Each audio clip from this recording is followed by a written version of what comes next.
Good morning, everyone. It is 9 o'clock. I'm going to go ahead and get us started since we do have a quorum. Good morning. My name is Brian Moffitt. I'd like to welcome you all to the April 24th, 2024 meeting of the Asheville Downtown Commission. The Asheville Downtown Commission was created by the City Council for the sustainability and continued development of downtown, a vital urban center of Western North Carolina's economic, cultural, and visitor activity. The Downtown Commission provides City Council with recommendations on downtown policies and initiatives. In addition, Downtown Commissioners currently fill 3 out of the 9 seats of the city's Design Review Committee, which reviews development projects within the Central Business District, the River Arts District, and hotel projects outside of those areas. The Downtown Commission also has the opportunity to provide input on projects outside of the scope of Design Review. We are streaming live on our Virtual Engagement Hub, which is accessible through the Virtual Engagement Hub link on the front page of the city website, and also linked on the committee page, also available on YouTube. And so for anyone out there joining us today, welcome. This time I will go through and introduce our committee members. As I call your name, please say a quick hello. Jefferson Ellison. Good morning. Nur Edwards. Hello. Stu Helm. Hello. Hayden Plemons. Hi. Billy Cooney is not with us, at least yet. Do what? He's not. He's not coming. Okay, thank you. Ricardo Sejo. Hello. Robin Raines. Here. Megan Rogers. Good morning. Eva Michelle Spicer. Hello. And our City Council Liaison, Sage Turner. Good morning. Thank you. So our first item is we will do our approval of minutes. You all have the draft action minutes from our March 22nd meeting. Are there any revisions or do we have a motion to approve? So moved. A second? I'll second. All in favor, please say aye. Aye. Any opposed? Wonderful. We only have one item on our agenda today. We cleared the decks when we had our retreat earlier this week so that we could talk about the bid with you all today. So our only item of business is to discuss the Downtown Business Improvement District. We do have a request from Hayden Plemons to recuse herself from this item as the Asheville Downtown Association might have material involvement in the bid if it passes. Is that correct? So I would move so that. Moved. Thank you. Is there a second? I'll second. All in favor, please say aye. Aye. Aye. Any opposed? Wonderful. Thank you. All right. So with that, we are going to recognize Zach Wallace with the Chamber of Commerce and the steering committee for the bid to make a brief presentation, and then commissioners, we're going to ask some clarifying questions of Zach, and then folks will get into public comment. I think we're going to be able to manage public comment, but if you have not signed in, please do so if you plan to speak. Mr. Wallace. Thank you, sir. I'm going to let them get the presentation up.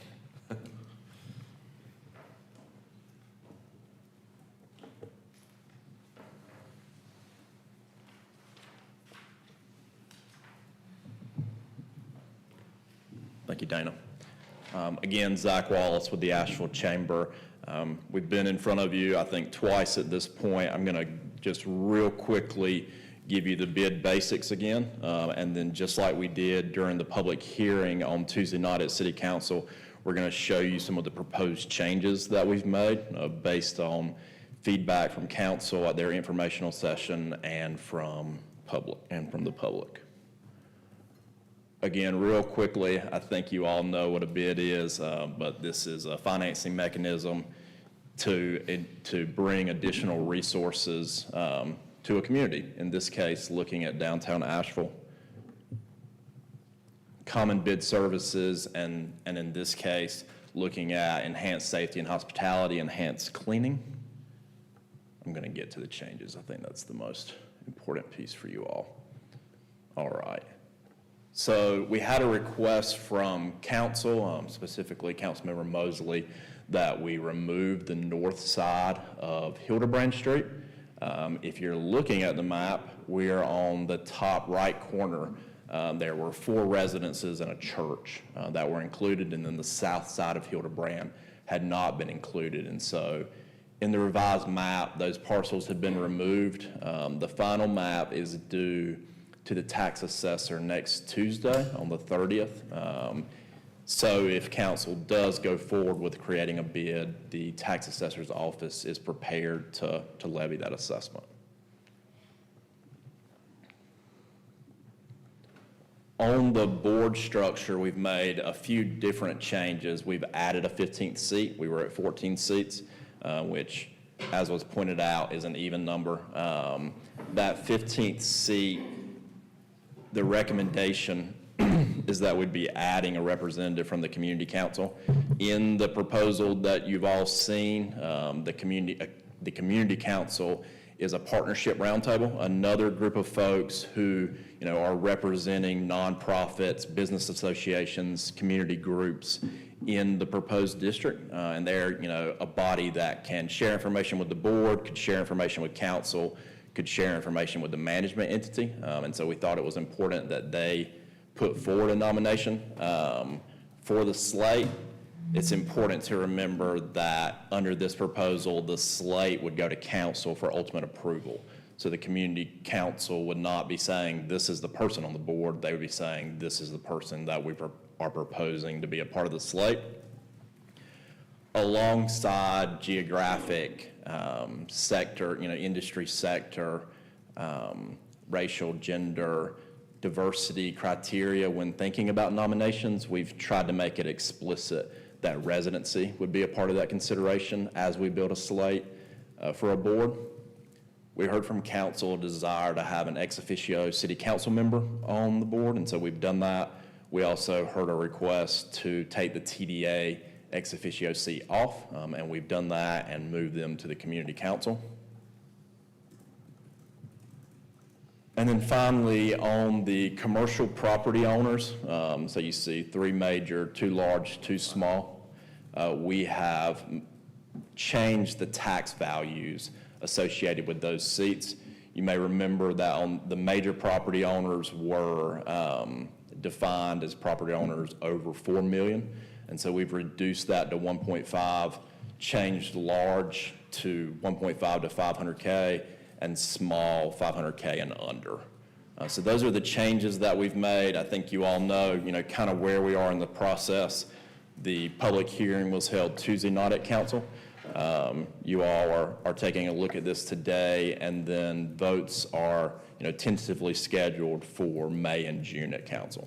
So I'd be happy to answer questions, and going to invite Hayden up to help answer questions if that's appropriate.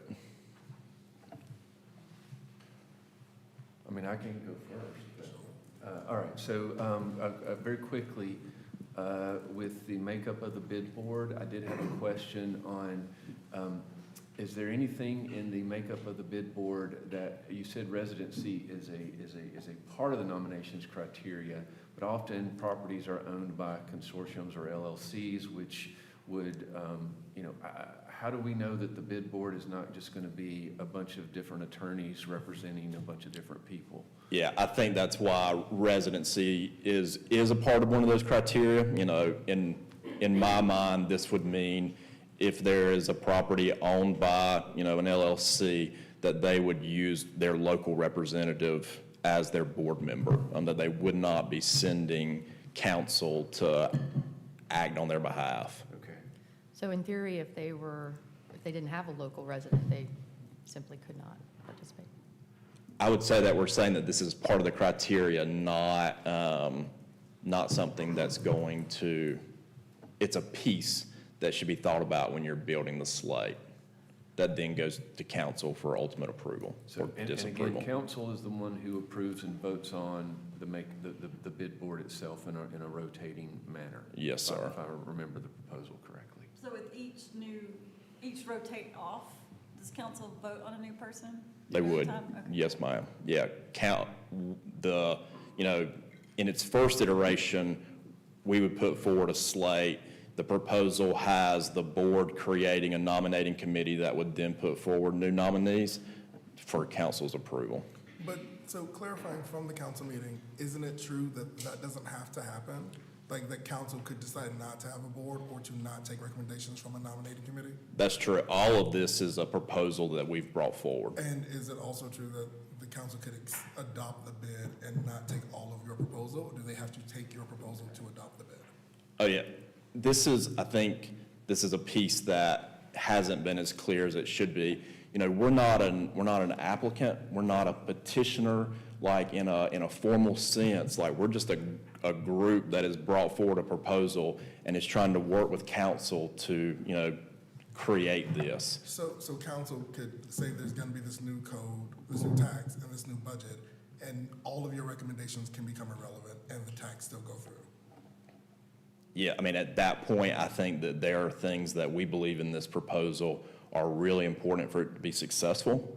Sure. If that were the path that we're taking, you know, there would be a point where we would say, we're no longer for this, council could still move forward. Right, and then so my other point from the meeting on Tuesday is it's a 10-year sort of commitment to a tax, but is it true that every year the map, the scope of the bid, and the value of the budget could change?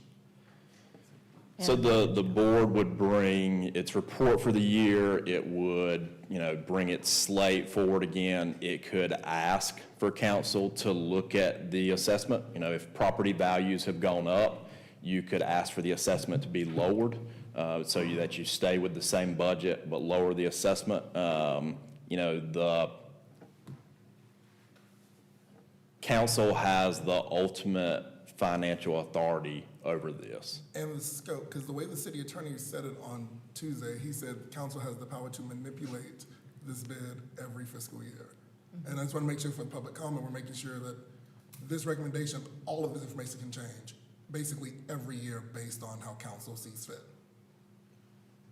Right, council is the body that creates bids, it's created through an ordinance, any ordinance can be amended. Sure, okay. Council or Commissioner Edison, one thing to consider is I think it would be pretty laborious if council like changed the map every year and opened up that community discussion, but I would think a rate could be adjusted similar like we do property tax when revals happen. We assess we're required to report the neutral millage rate and what we're adjusting it to, and it would be in that vein. Sure. Yeah. So like if right now it's a proposed $1.2 million revenue, and if the revals come in next year and as is, it jumps to 1.5, council would have a moment in time to say, we want to reduce that millage so it stays at 1.2 million. Sure. And, you know, that budget was created based on a proposed set of services. And there's not a need for additional funds. You know what I mean? So if the appraisals come back, you would want to stay at that same 1.25 budget. And then my final question, now I'll stop talking, I'm sorry. You're great. What is, in your current proposal, what is the gut check? Like, with these multiple levels of management and with this being a separate board that you guys have recommended, how do you propose to be held accountable if the community is unhappy with the work? And what's the time frame on that? Is it every 3 months? Is it once a year? Yeah, I think that's a good question. We'll try not to say this over and over. You know, we are proposing that we would be the management organization in concert with the ADA. If this passes, that would need to go through an RFP. And so I can't say what the management organization would do. I can say that our intent would be for the management organization and the board to receive feedback at any point. You know, the ordinance would create guardrails for the bid to work within. The RFP would create guardrails for the bid to work within, or the management organization to work within. You know, that ultimate level of accountability is at council.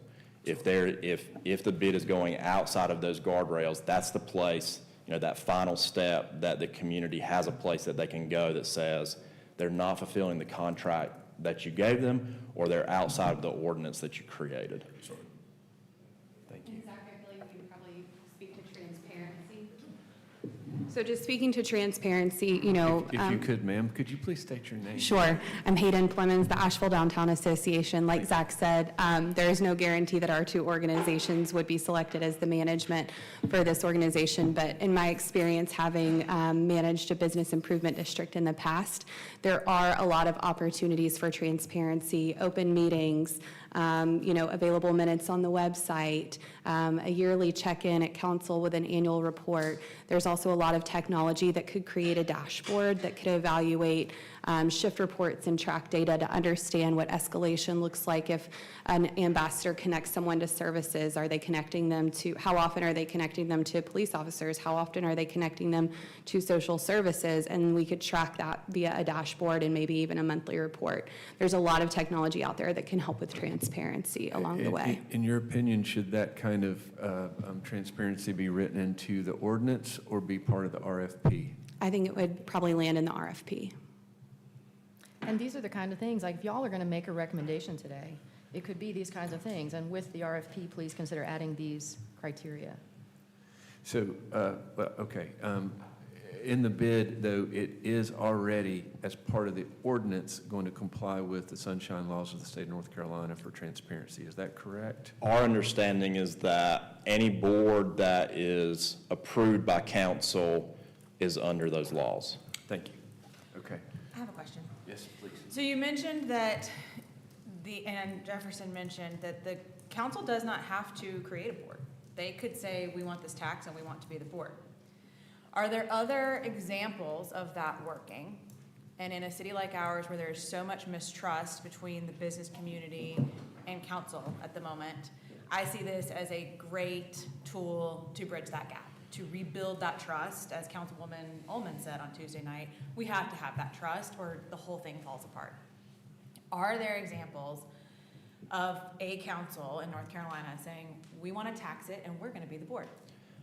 I think under that model, you're taking away the nimbleness of having an outside organization working on these issues, and you're taking away the opportunity for, the board to be the group that is in it day to day or month to month and reporting back up to council. I want to make sure I'm speaking correctly, but my understanding is that Hendersonville has a bid. They don't call it a bid, they call it a municipal service district, which is what bids are referred to as in the general statutes. They don't have an outside management organization. They use that money to hire, I believe, one person that works right on Main Street. So, and I think that Councilwoman Turner brought up that the nimbleness of this is one of the most appealing parts. And in 2020, when we really saw the decline of a clean and safe downtown, it took 3 years before council put together the 60-day initiative. 3 years of a dirty and unsafe downtown. So I just want to point that out, that this would be for nimble response to the problems that face downtown. Right, which is, it's an asset. That's not a fault of government. That's the way that governments are set up, and using this model is kind of the best of both worlds, where you have government oversight and accountability and then private sector buy-in to be able to respond to community needs. Perfect. Is there a way for the nimbleness that this board could provide to translate to the community side of this? Because there seems to be nimbleness from business to government, but not necessarily from community to government or to business. And I think a lot of the comments that happened on Tuesday, that is the thing that people aren't feeling comfortable about. So I'm curious how this current proposal or what current recommendations could happen to make the community side of this feel like they're getting access to that nimbleness. Because I think it's a valid point. I just want to know how we can give more buy-in to the people. Yeah. So this is our current proposal. We're continuing to work with council members, and I think governance is a big question that they have. And I think it's exactly around what you're describing. And so I think that, over the next few weeks, we'll continue to work on what this proposed board looks like to make sure that there are more voices. Commissioner Edison, one idea that came to mind, since there is an annual process baked in, and as Hayden said, an annual report, one thing we could consider is similar to what this body used to do with its subcommittee, the local living economy. They did what's called a downtown census, which was a broader survey. So we could ask via the RFP that any annual report include a widespread community input survey and its results. Because what happens is the bid looks at its priorities each year, and it's got to collect that data from something. And right now, the surveys have pointed to clean and safe. and my hope is that it's more like supporting events and small business and grants in the community and supporting Goombay now that the city can't, that kind of thing. Sure. But it wouldn't unless that was the populated input. Sure, and I guess that sort of feedback is the question I'm having is, a lot of people at the meeting on Tuesday kept bringing up, community paramedics. Yeah. And I'm curious how that can be included in this bid process. RFP. And, right, and so I think this meeting is great for that, to get the public know how they can help Yeah. inform what this actually looks like, so they have more buy-in. I think the community council would also play a large role in that, being made up of a lot of the nonprofits that serve downtown community. Again, I can speak to my experience running a bid, and what we were able to see, especially during the pandemic, was, let's say, maybe windows were knocked out because of whatever reason. The bid was able to respond pretty quickly to work with the local business owners to get plywood put up pretty quickly. Also, as it related to maybe administering grants for economic development and supporting, BIPOC and minority-owned, women-owned businesses, and getting them into maybe vacant retail shops in downtown for a certain amount of time until there was a long-term lessor.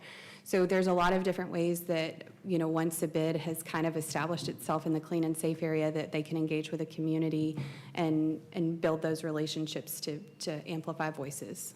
And Hayden, can you speak to how the COC is involved in this? Like, it sounds like in the next year, we're gonna have 2 quasi-government boards of 17 people who both have an intersection of the unhoused at some point, and that seems to be a big conversation. So with this new COC, continuum of care, being established, how are they involved in this, or are they?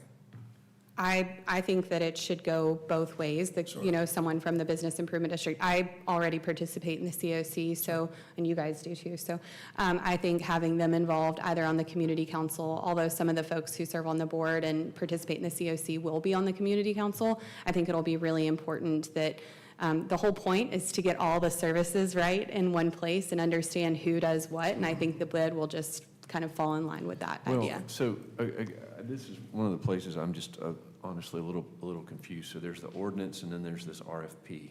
And the RFP is going to, it's the transmission where it gets the power of the engine of the ordinance into the ground. And some of this is going to happen, as you're saying, organically, but some of it should be formalized, I think. Council would issue an RFP. Right. And I'm just like trying to figure out which parts of some of the things that we're going to talk about today need to be part of the ordinance and which parts need to be part of the RFP.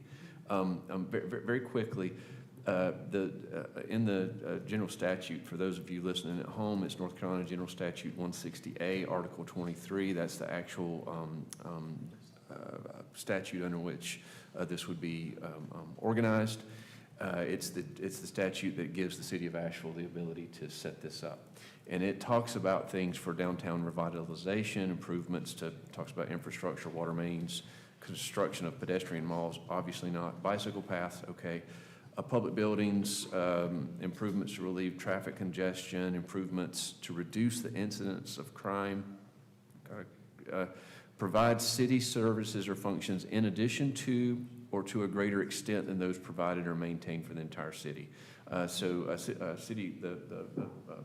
city attorney made that case in a way that I hadn't heard it on Tuesday night, and made it clear to me that the whole point of this is that the bid has to provide services or functions to a greater extent than they're in this area than they're providing in other areas. So that's what sets the baseline. I didn't realize that, for those of maybe y'all were smarter than I am and had already figured that out. But so it's the baseline services say that the city is providing in West Asheville.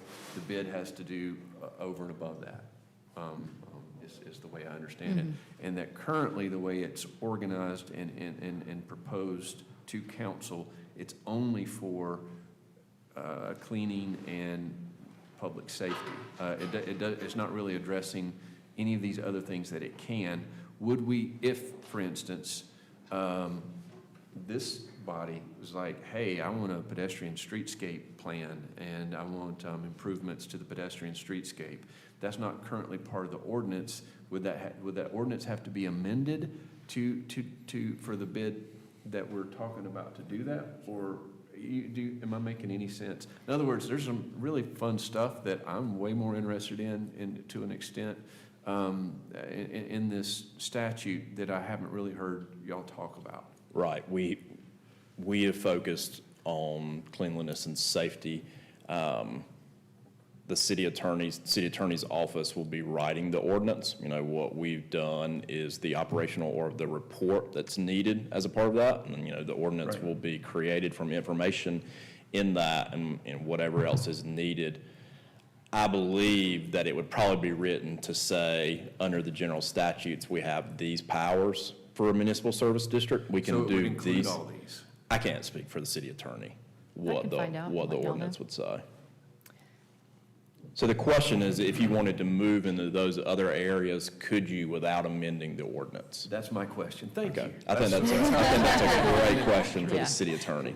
Okay, okay. And so then with that, it sounds like they would end up making the ordinance really broad, so Yeah. that the yearly council meetings would allow them to change it within their powers that be. So when thinking about safety, and I know right now the understanding is that these ambassadors are not going to be armed, but there's a recommendation that they wear body cams. Can that change?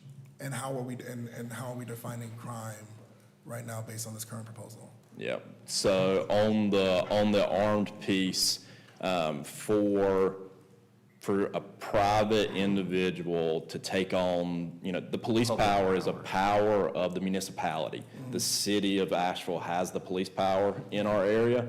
For a private individual to take on that power, the city would have to delegate them that power. They'd have to deputize them, yes? Or something. I don't They would, know. but nowhere have we asked for a delegation of the police power, I guess is Not what I'm necessarily saying. enforcement, just armed, like in a state like North Carolina, can they, while on the job, carry a firearm, or a taser, or a big stick? That was gonna be my question, is define armed. Yeah, nowhere in our proposal are we proposing that they be armed in any way.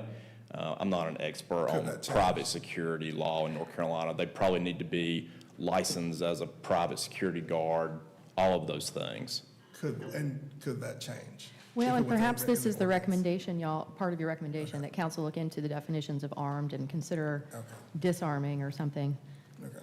But I'm not really It sure. does need to be defined for it to answer the question. I don't know if there are still armed private security available. I mean, when we have events at the store, we try to hire them, and you Sure. have to go through APD or Buncombe County Sheriff. We do have our assistant city manager here that can help us with some of this. Well, I'm going to step back just a little bit, and I want to draw from an example in Wilmington, North Carolina. So they are, you know, kind of a similar city in North Carolina, and I think they established their bid in 2017, so that's not that long ago. But a couple of things, in terms of the ordinance, I just looked at Wilmington's, and what their ordinance does is it just establishes the boundaries and the tax rate. So they're not using the ordinance to address these questions, good questions that this body has. I will say, however, that it appears that Wilmington tends to use council resolutions. They use a resolution to establish the governance. I think a resolution is probably a little more nimble in terms of like an ordinance. And then, of course, you know, I think to Sage's or Councilman Turner's point, if there are service questions that you have in terms of like how could the bid deploy security guards? I mean, I think that, or not, yeah. I think those are things that I would suggest that you just include in a recommendation. So then, if Yeah. I understand you correctly, they have a fairly brief ordinance. It's very brief. That's in the UDO, in their Uniform Development Ordinance. Sorry, I'm using Yeah. acronyms.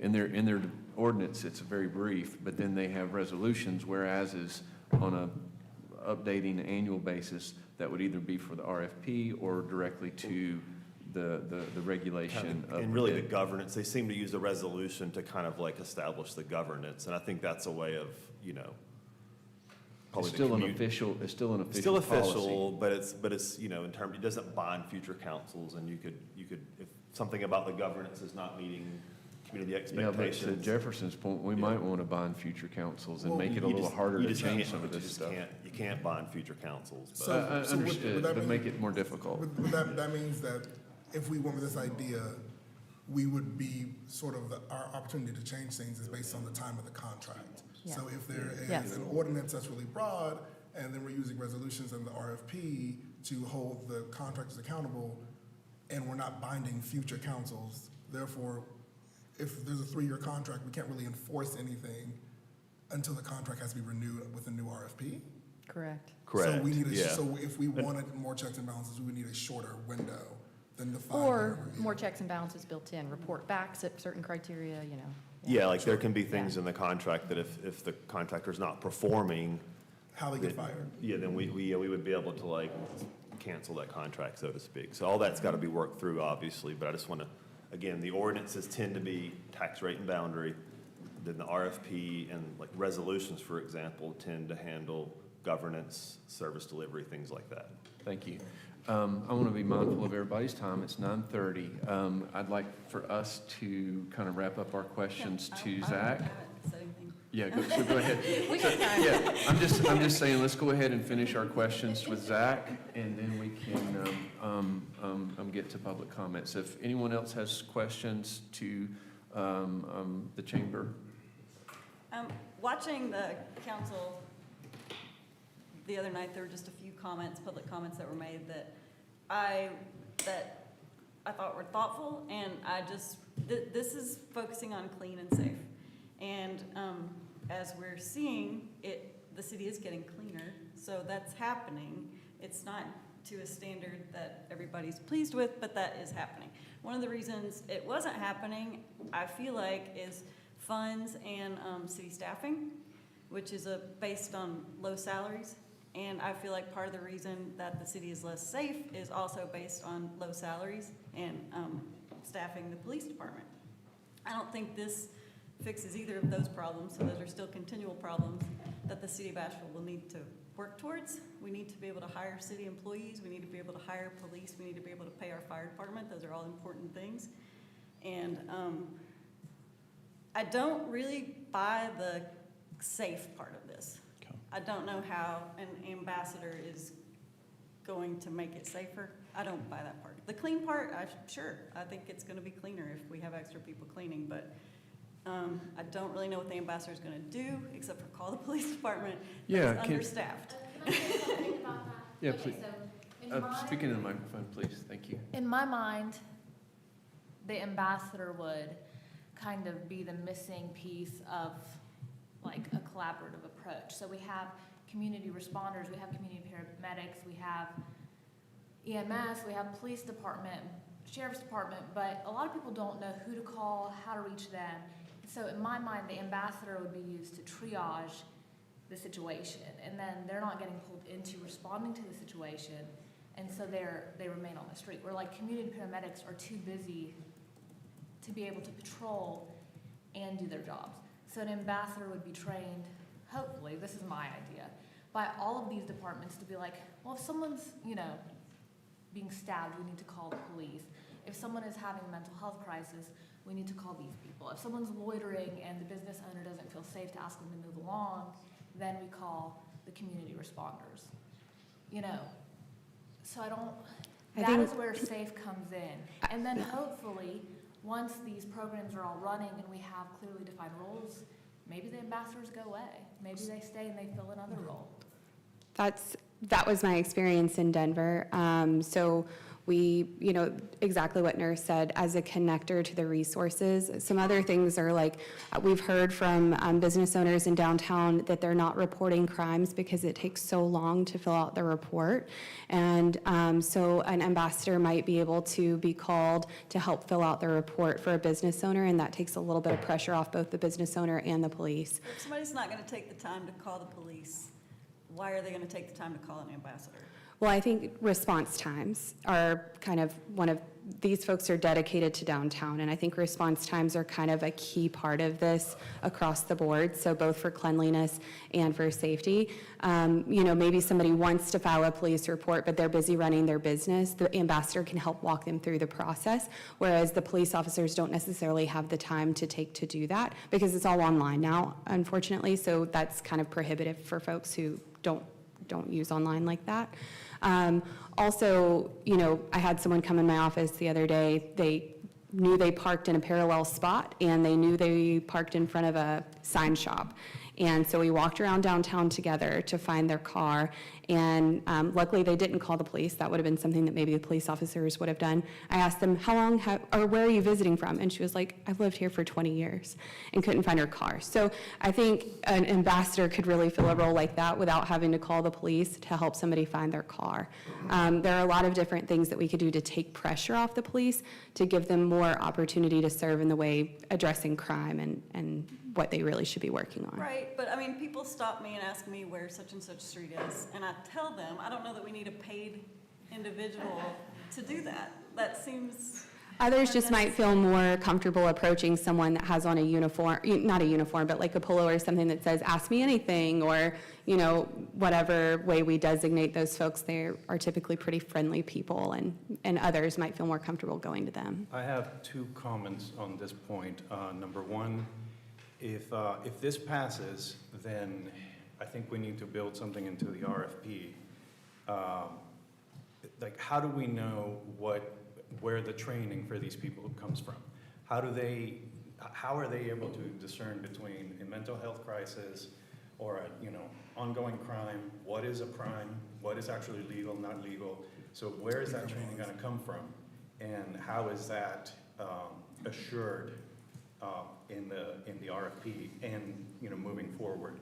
And number 2, 1.25 million budget, it's got $100,000 of contingency. That's 2 police officers.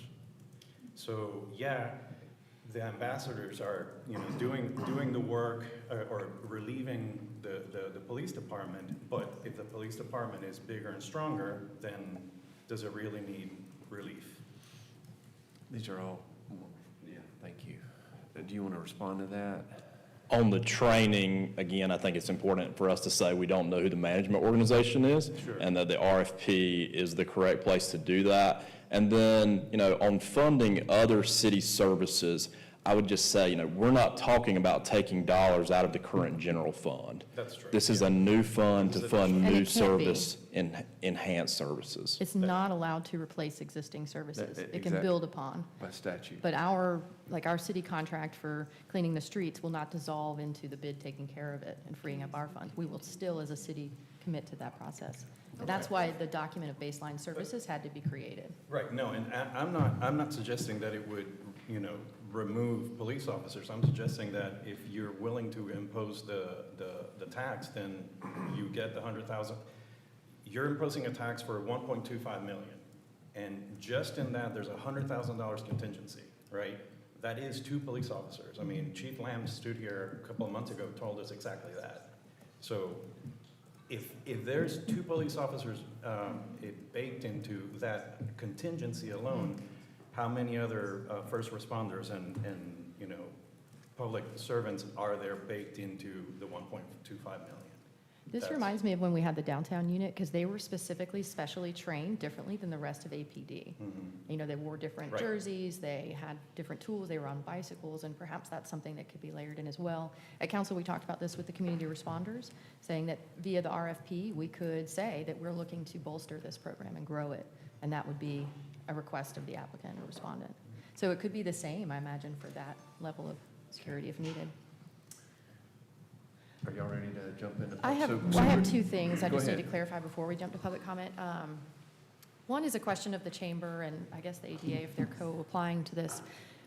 There's been some request around, or some commentary around the chamber being reimbursed for their efforts thus far. Has the chamber discussed foregoing that request and contributing it to the bid as its one and only fund since it's a non-taxed agency? Yeah, it's a discussion that we're currently having. If we were to be taxed in the proposed district, I think our annual assessment would be about $2,000. Okay. I would like to make that request officially. The other thing is, I was the one that requested the ex officio seat of the TDA be removed, and that was so that, the TDA has a very powerful board that's already investing in the community and such, and I would almost like to see them completely separate. And I realized in the attempt to satiate that request, we moved them to the community council. But as an ex officio member, they were non-voting. On the community council, they could actually become a voting member. So, and that's kind of not the goal I was getting at, so I'm just requesting maybe a review of that again. Okay. I think when we think about that community council, we're thinking of who would be partnering with the bid, who would be informing the bid. You know, I think the TDA's role in our community and the funding opportunities that they have, it would be, I mean, I think we should have a real conversation on completely taking them out of this process. You know, the bid, our proposal as maybe a future management organization is that we would be, you know, creating a 501c3 organization that is the management organization. Like, I think that organization should be looking for every funding source that it can, including from the TDA. And so prior to adding the 15th seat, they were a community council that didn't have a voting seat, right? Right. So maybe it goes back to that, and another tenant or, you know, service worker is added to make the 15th number. I think we're open to. Community council the elected seat?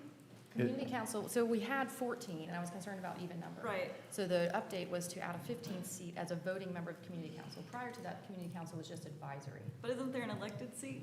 There is There's not an no elected seat. That has been Oh, I thought there in was the one media. elected seat. Ex No. officio, non-voting. Right, because council is the ultimate approving body, so, you know, Yeah. you couldn't hold Can elections. I get a point of clarity on what you just said about becoming a 501c3 and looking for additional funding? Does that mean that this budget is not all the, so this entity, if this passes and y'all become the managing body, you're creating an organization that's gonna look for additional funding outside of the tax? Grants. Correct, so if you That's got. correct. If you got $5 million from a foundation somewhere, you would have access to an additional $5 million. Yes, to provide additional services to the district. We would be, the Now- goal, and sorry. you're only, and the ordinance and the RFP would be the thing that kept you in account, even if the budget were to change. Yes. I just want to make sure that we think about this, the RFP needs to be specific enough to make sure that if your budget were to change by $10 million, because it could, grants happen, or that your actions would still be applicable. Right, the assessment dollars could only be spent in the way that the RFP and the ordinance But I mean, like, this is say the that they scale could be. of it.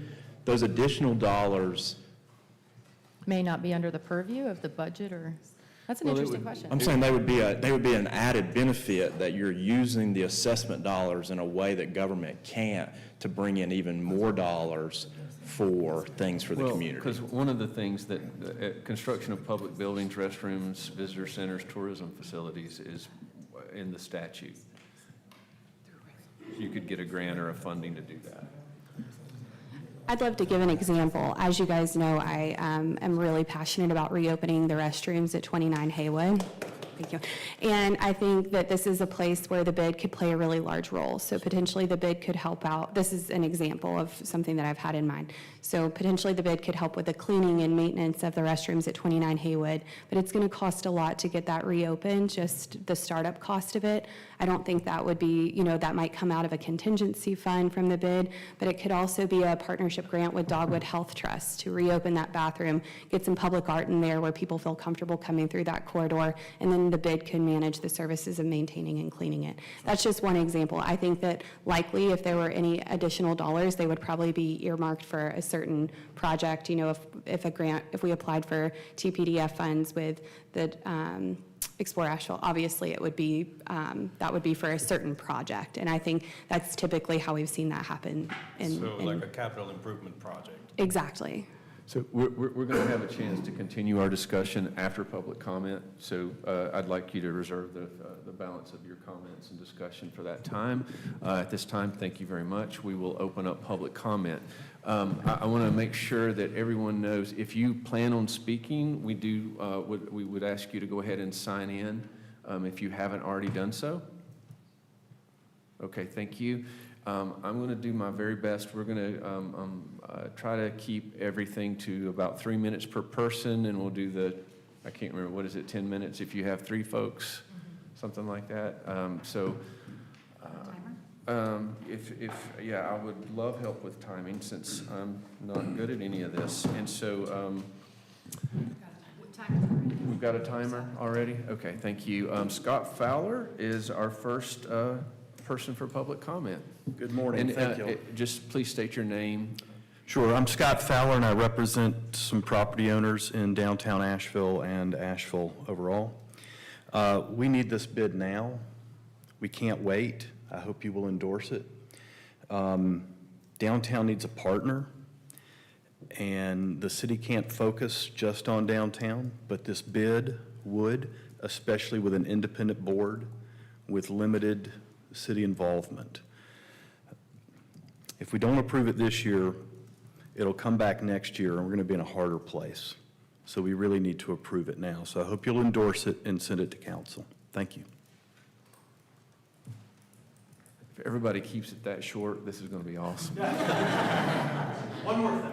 There we go. We'll lighten the mood a little bit. Mr. Nutter, you are next. Excuse me, Dave Nutter. Members of the Downtown Commission, I am Dave Nutter, a planner of 60 years' experience in downtown revitalization and business improvement districts. I support completing our downtown Asheville bid years in preparation. My bid experience includes the threefold expansion of the downtown Denver bid in the 1980s, serving on the Asheville Downtown Business Improvement District Committee, and studying downtown bids in North Carolina. Please follow this morning's discussion with a strong recommendation to downtown businesses, residents, institutions, and the public to realize the work to create a long-sought bid for supplemental cleanliness, security, and hospitality. A bid at the heart of our city and county is for all people, residents, businesses, and visitors of Asheville. It will carry special benefits for the properties within the district. Through a diverse board of directors with varied backgrounds and skills, decisions will be carefully made with transparency, engagement, and documentation and sharing. It will work cooperative with the city and county in their respective downtown functions. In Denver, I witnessed an exciting uplift of trust, cooperation, and coordination. Bids must be prepared to respond to real-world chaos, conflict, progress, and change. A downtown bid must be a vehicle to help sustain downtown during rising and changing economic, social, and political conditions. Asheville's downtown had been a failure for many years before the Renaissance achieved in the 1980s and 1990s. The future of downtown cannot be fully predicted, but must be faced with preparedness and stability. I appreciate the fine research by Puma Associates within the vision of our Living Asheville Comprehensive Plan. I find the proposed rate fair. There will be evolution with monitoring and adjustments as needed, but its creation must come first to achieve the progress beyond it. Let's act to protect and grow our treasure. Thank you. Thank you. Our next person is Tim Rosebrook. Brock, excuse me. I'm so sorry. That's all right. Tim Rosebrock, yes. Good morning. I'm here as a resident of Asheville of more than 25 years who enjoys time downtown with my family. I'm also an employee who works downtown every day, and I am a representative of my employer, the Biltmore Company, owner of the building at 1 North Pack Square. We have our corporate offices here, and we also offer tenant space for many small businesses who operate there. I'm a member of the Bid Steering Committee and a member of the Pack Square Vision Plan Advisory Committee. I am personally, and Biltmore is as a property owner and a landlord, in support of the bid, and we ask the Downtown Commission to support this. This will be a flexible tool that is already employed by 50 communities across North Carolina and over 1,000 cities across the country. It's not a novel idea or a new invention, nor is it a Band-Aid. 99% of the bids that are created are renewed because they deliver results. It's not a silver bullet either. It's not a cure to all the ills that our communities face.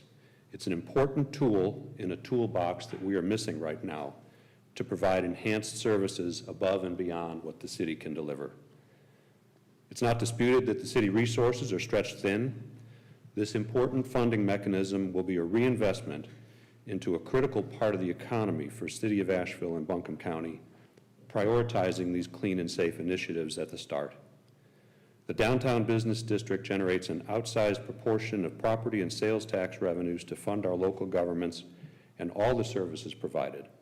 And so for the benefit of the entire city and county, we must protect and invest more in this center of economic activity.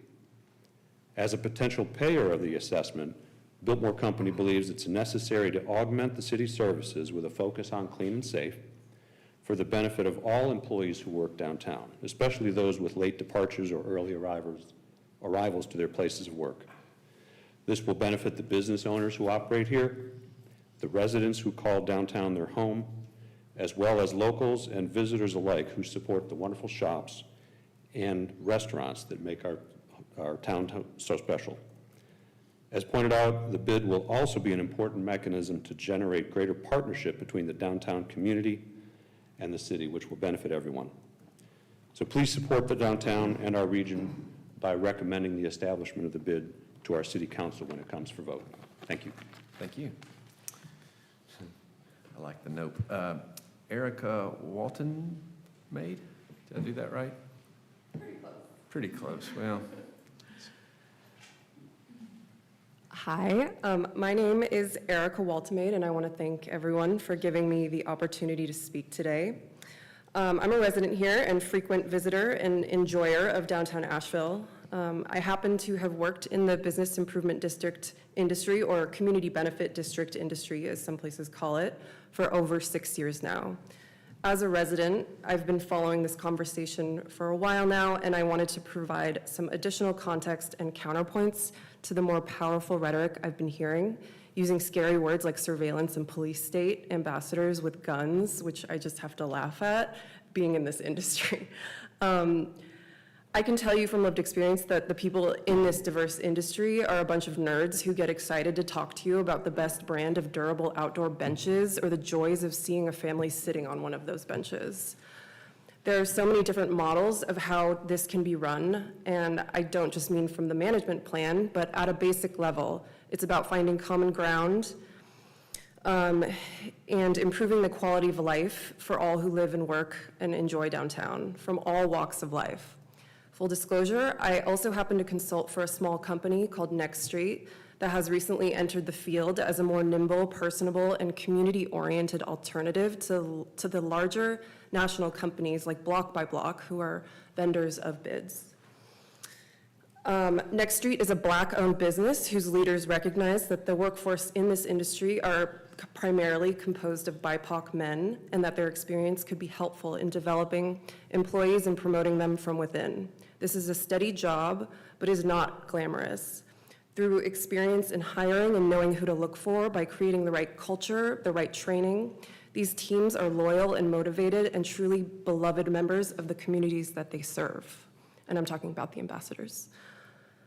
There are also technological solutions to help with accountability, transparency, and efficiency for all stakeholders involved, from the ambassador to the managers, to the board and the city, to the broader community.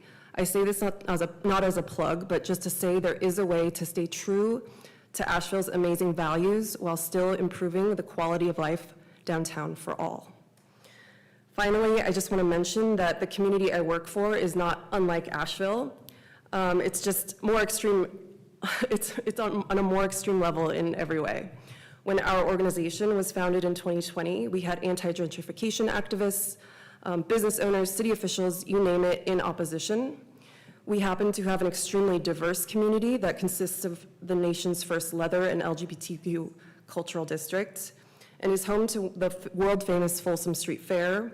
We are home to a historic Filipino community that was a well-organized and anti-gentrification machine. And we have some of the largest tech companies, the the wealthy homeowners, subsidized renters, homeless shelters, and everything in between.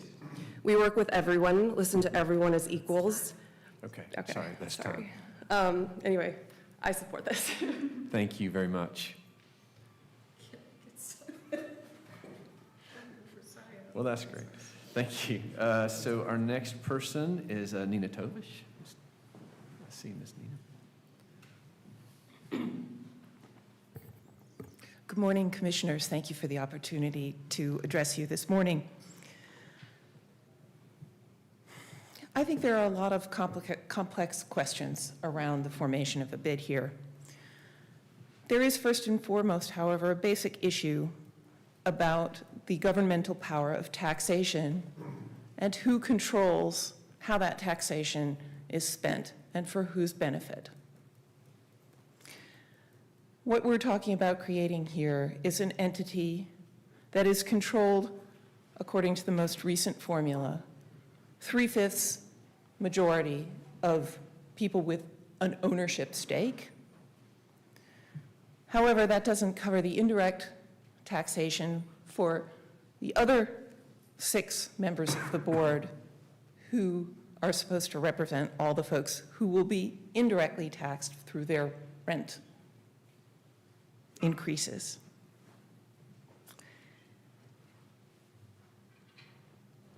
I believe that the power to spend should reside directly with elected persons, not appointed persons, not a subset of owners, not a subset of residents.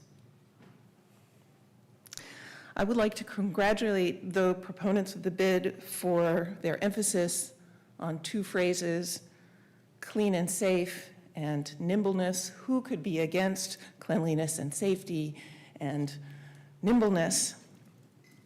The problem is that the devil is in the details. Clean and safe for whom, paid for by whom, monitored by whom, held accountable by whom, and how frequently. The nimbleness is awesome, but it is dominated by a very small subset of stakeholders, none of whom will be elected. A yearly assessment of the activities of such a powerful entity spending a good chunk of change every year does not strike me as nimble accountability. An awful lot can happen in a year from a nimble organization that has a large budget to spend. The TDA has come up a number of times, and I think it's worth noting, and especially since I heard that a separate 501c3 could be raising funds on its own and that it would not have the same degree of oversight by council because the funds would be available. This is a disturbing prospect. If you could have a 501c3 independently, why wouldn't you just go ahead and do that?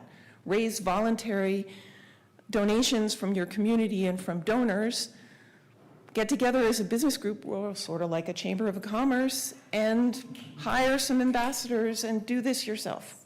Why? It's time, I'm sorry. Why involve the city?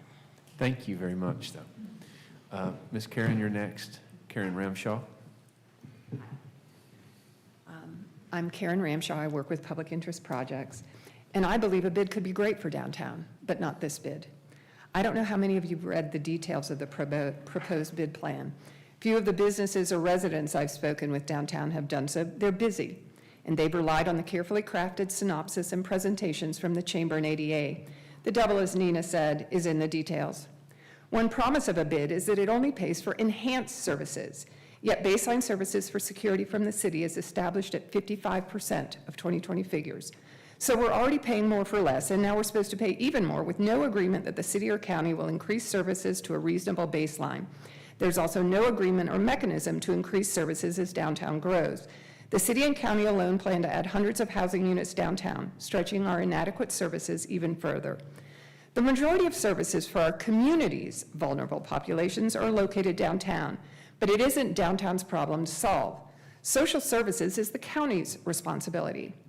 Our two small businesses paid over $280,000 in sales tax to the county last year. Can I get a community responder? Parking downtown is inadequate and is now even more expensive for our customers as council just voted to raise parking rates.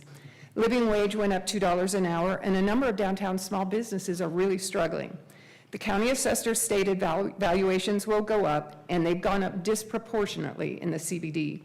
Council plans to vote for a $75 million bond this year and a second one in 2028, and many of us downtown wonder when enough is enough. The ambassador program sounds nice, but we don't have the support structure and services in place.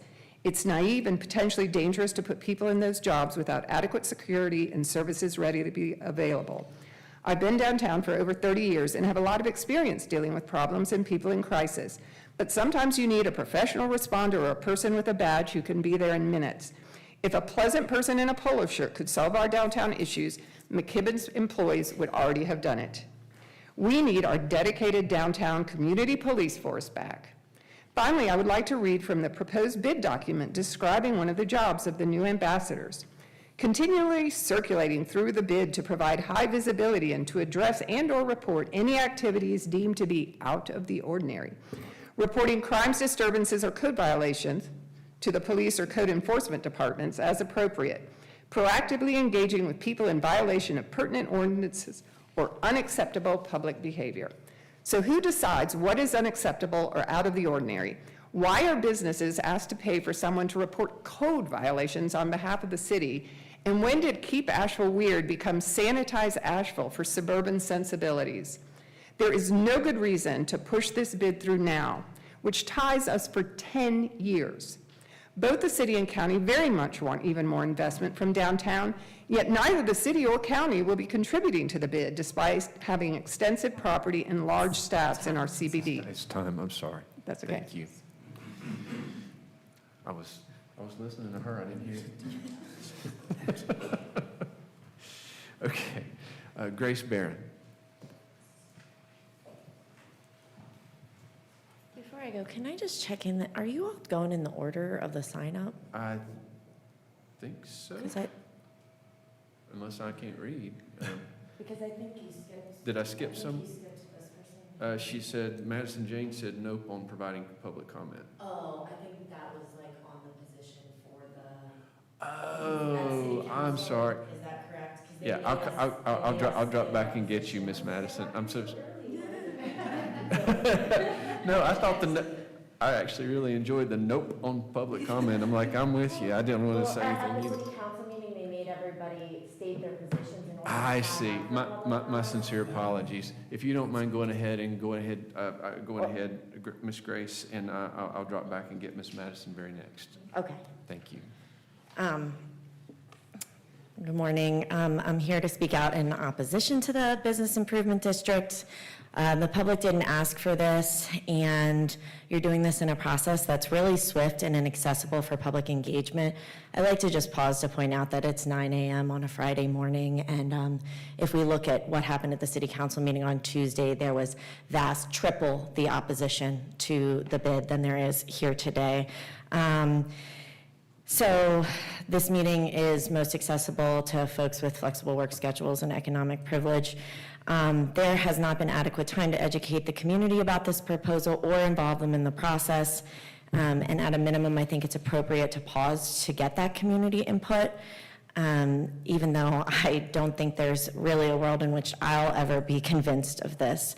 I'd also like to call attention to my First Amendment concerns around this. I've heard a couple of comments in this meeting today that seem to point to the 2020 uprisings for racial justice, and I just want to say that protest is a vital part of our democracy. I do appreciate that in this meeting we got the chance to hear the quiet part out loud. We know that clean and safe means privatization and criminalization to the bid steering committee. To me, safety means community care and having the needs of the people in my community met, and I feel absolutely sure that this proposal will not accomplish this. At what point would the chamber no longer be interested in this? We heard that earlier in the meeting. Is there a point when they would lose enough control that they would then become against it, which I think is just reflective of this board. These are the wealthiest folks in Asheville are going to get 3 positions on this board here. And we already live in a world where there's huge economic inequality, and it seems like I've been hearing these comments that indicate that this actually is going in place to try to protect that, as we know the economic conditions are worsening in our community. Bids are privatization and corporate control, and this will already concentrated power in more wealthy folks. I'm really concerned about the ability to change this going forward. 10 years is a huge commitment, and from here, this gives them huge power. We've already gotten to, in this meeting, to let's just use that money to hire more cops. And, this is an unelected board. We already have such limited opportunity in our community to have input around these things. In Portland's BID in 2017, studies showed that over 50% of arrests by police in Portland were of the unhoused. Outside the BID boundaries, the average rate was... Sorry, it's out of time. Anyway, this would absolutely be the gentrification tactic that you all are looking for, but I am adamantly against it. Thank you. Thank you for your time. Appreciate that. Ms. Madison, I'm so sorry. Madison Jane. Hi. Hello, Commission. Good morning. I'm Madison Jane. I am a homeowner and business owner here in town, and I am against the bid. Nothing about the bid addresses our fundamental human needs to survive that many people here in Asheville are struggling to attain. Healthcare, living wages, affordable housing, and education, to name a few. I feel that should be City Council's main focus before approving a private tax that only addresses the needs of a few. With the main marketing and budget being focused around clean and safe, there's no clear definition on what clean and safe actually means. My initial reaction to a board that isn't publicly appointed is clean for who and safe for who? I don't believe they have everyone in mind when pitching a clean and safe downtown. I'm worried that it means cleansed of people they deem unworthy of taking up space, which usually points to marginalized communities. This all sounds too familiar to Asheville's painful history of breaking up and pushing out thriving Black communities through redlining. Allowing a small group of people that are only concerned with protecting their property investments will continue to have dire consequences to our beloved community, who are the heart and soul of this town. With so much hateful rhetoric toward our houseless neighbors, I'm afraid they'll be some of the most harmed, creating significant barriers to exiting houselessness. The bid blurs the lines between private and public space without the voice of our entire community to support it. I'd like to know how many pro-bid organizations are tending to their own needs collectively, and if so, do they have any proof? Like creating their own self-funded collective, essentially to do the work of a bid, but funding will be on a voluntary basis and not through mandatory property surcharges. If giant motel chains like McKibben Hospitality don't mind funding 10% of the proposed bid's budget, I don't see why they wouldn't want to support such a collective and help take the burden off of small businesses and the community. Instead, they're pushing for corporate redlining, pushing poverty off of their doorsteps, and basically focusing on control over public spaces. Downtown is everyone's downtown. And I feel that we all collectively deserve to navigate how to care for it. I don't believe in reforming something that's historically caused a lot of harm, like a lot of bids have a lot of civil rights cases against them. We hear a lot of rhetoric that there's 1,000 across our nation. There's also over 3,000 cities that are around the same sizes of those 1,000 cities that have bids. So 2/3 of those cities don't have them. I have a list of about 21 cities that have recently shot down their bids, if you'd like that. I think we're out Thank of you. time. Thank you so much, though. And again, my apologies for missing you on the list. Our next person is Stephen Taylor, as soon as Daniel tries to fix, and it goes out all the time. You didn't do anything. If you can't get it, it's probably okay. There you go. Hello. Hi, my name is Stephen Taylor. I'm not a business owner, I'm just an Asheville citizen. I've lived here for 6 years. I was at the city council meeting on Tuesday, and I was particularly struck by the comments of Susan Griffin, co-chair of the previous 2013 bid committee. Griffin has also been a downtown AVL homeowner of 20 years and urged city council to vote no on this bid proposal. In her words, this bid has too many unresolved and underdeveloped elements, too little community input, and a false sense of urgency to get it done. She pointed out that the bid proposal was revived exclusively by the Chamber of Commerce, while other stakeholders have not been invited to join this conversation. Griffin also pointed out how scary the subjectivity of this ambassador program is. It leaves room for anyone and everyone who looks like they don't belong to be policed. I moved to Asheville because of, not in spite of, its diversity.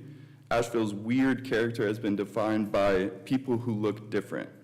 Asheville can continue to grow without getting ultra expensive. Development without displacement is possible, but measures like this bid promise gentrification instead. The bid will bring Asheville one step closer to the expensive whitewash condition of cities like Austin, ironically where Zach Wallace of the Chamber of Commerce moved from 10 years ago. I hope you hear how overwhelmingly the citizens of Asheville stand against this bid for the sake of democracy and accurately representing the people who elected you. Vote no. Thank you. Thank you.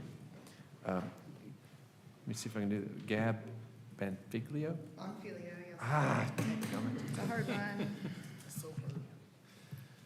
Okay, hi. My name is Gab. I live a couple blocks from here. I was unable to offer my full comment to City Council on Tuesday, so I'm here at a very, very early hour for a bartender to make my voice heard. Good morning. So I run and manage a brewery. I'm in the exploring opening my own business in town. I'm here to tell you that a bid is actually bad for business. In my industry, the beer industry in particular, the only growing populations of customers are women and BIPOC. This data comes directly from the Brewers Association presentation at the National Craft Brewers Conference. This bid proposal instructs ambassadors to approach people who look different or who might not belong. To me, this reads as anyone, queer, trans, or with skin darker than mine. Those are the very same people we're working on welcoming through our doors, the same people who the bid seeks to police. My concerns about the bid are supported by data from a 2023 racial equity assessment on bids in DC. This study reported that the efforts of bid nonprofits predominantly attract new, wealthier, and white residents, which in turn increase property values and cost in the area. This makes bids bad for small businesses in particular. A 2014 survey found that bids actually negatively impact areas with significant levels of independent retail, and often bids have turned against the businesses they were meant to serve, making the cost of entry into a new area significantly higher for local merchants. To my fellow business leaders in this room and the Chamber of Commerce, please step away from the confidence that your private security force is what downtown needs. You do not know better than the public, and the public is standing overwhelmingly against this bid. And you are not equipped to represent the people of this city, nor do we want you to. Stop catering, please, to an imaginary wealthy tourist who is scared of unhoused people, and respond to your neighbors and community members, who actually will often bring you the most business. To Councilwoman Turner and the Downtown Commission, I'm urging you to stop this rushed, unpopular, and violent attempt to put downtown governance in the hands of unelected officials. Vote no on this proposal, or at the very least, postpone your vote so more stakeholders can weigh in. A bid is much harder to uninstate than it is to establish in the first place. Please heed the overwhelming desire of the people you represent. Thank you. Thank you. Oh, I'm not going to do this one well either. Matthew, Yeah, I can do that. I'm going to wait until you get it right. All right, fine. Komorowski? So, yes, Komorowski, definitely, no offense taken, I can't even pronounce my own name. I don't have any prepared remarks. I found out about this fairly late notice, and I had to do work yesterday, and so that I would have this morning off. It was very difficult to make it here. I know a bunch of people who also would have liked to, offer public comments. And while I appreciate this opportunity, I don't feel like it's actually enough. Just from my own experience, there were many people who would have liked to offer comment in person, were unable to. I also wish I could just offer the time that I have to some of those who had more prepared, written statements that I found very eloquent. I'll just say that so first of all, definitely opposed the bid, and for many of the reasons that were already mentioned. There's a question of using taxed funds, putting them under private control. That doesn't sound good. It sets a bad precedent. It erodes trust from the broader community. I think, trust in a democracy between leaders and elected leaders and the population is a delicate thing to earn, and it's difficult to create. And I think that moving forward in a fast pace with a bid without enough opportunity to really seek the input of the broader community is it erodes trust.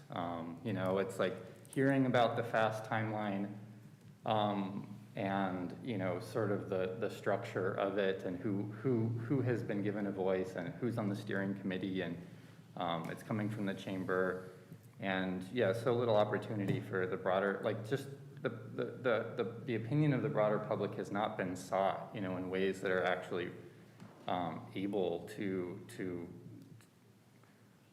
accurately, if you're interested. I guess what I'm saying is I'm not seeing real practical efforts to do outreach to everyone who would be affected by this, and so I just initially suspected because of that, and reading about some of the history of some other bids, that isn't what I want as a resident in Asheville. It's not what my friends and community here want as residents, and some of them as business owners. I also just really wonder why it's necessary to create the authority of a bid, and why can't the chamber or property owners downtown create their own fund to improve areas that they would like to see, but without having the authority of vested in it by the city. It seems like there's a mismatch between kind of the power that it's given and who's giving it. Thanks. Thank you very much. And the last person on the sign-up sheet is Andrew Fletcher. You can come see us without having to do this, You got my name right, and now you have to listen to me for 3 minutes. I see you dressed down for today. A little bit, yeah. Thank you. My name is Andrew Fletcher. I'm former vice chair of this here body. It's nice to be back in front of you guys. And I'm not for or against bids in general. I'm conditional on them. They vary widely in form and function. And the form and the function of the current proposal from the chamber is not one that I support. And I'm asking you guys to not support it either. Or you can just say not yet. Because the more people find out about this thing, the less people like it. What's going to happen if we get this thing through and people continue to find out more about it? It's half-baked, it's not ready to go yet. You can tell that because the more people find out about it, the more they dislike it. We have to get more people on board. The makeup of the board and the people who put this together, they're the same folks that in 1983 put the TDA together. The chamber and the Biltmore Company were some of the first players in the TDA. The first president of the TDA was the president of Biltmore. So we can't just be creating another TDA with the same players. We need more of the community on board, and we haven't gotten there yet. You can look at the makeup of the board and you can tell that, because this board makeups are sort of like political maps. You can gerrymander them. And this is a gerrymandered map. All those property owners right there should be at-large seats. They should earn their voice on this board with merit, not with money and not with wealth. And so you've got a makeup of the board problem, and if you don't get the governance right, any problems later are going to be incredibly difficult to fix because the same powers that are entrenched already will be further entrenched. Contrarian voices that improve processes will be silenced and not involved with this. The community council is cute, but not voting, not only has one vote, not effective enough to influence the makeup of that organization and the direction of it. It's not the best use of funds either. If you've got $1, who are you going to spend it on? The person making phone calls or the person answering those phone calls with services that we need? Those ambassadors are not going to get at our underlying problems, which are problems of housing, our housing crisis, and our opioid crisis. This is nowhere near the source of our problems. It is attacking symptoms with a Band-Aid that is going to fall off every single day because it's not healing the real problems in our community. And also, the last thing I'm going to say is unknown costs. Since the last property tax revaluation, we've experienced about 20% of inflation just nationally. So we've got to build that 20% increase in, plus we're about to have a revaluation. The tax rate is going to be set in a vote. We're going to know what that tax rate is on May 11th, but the assessments, the property bills are not going to show up for property owners until January. So we're guessing at what the county's going to do before we can understand our actual tax liability that's going to get passed on to the tenants that are underrepresented on this board.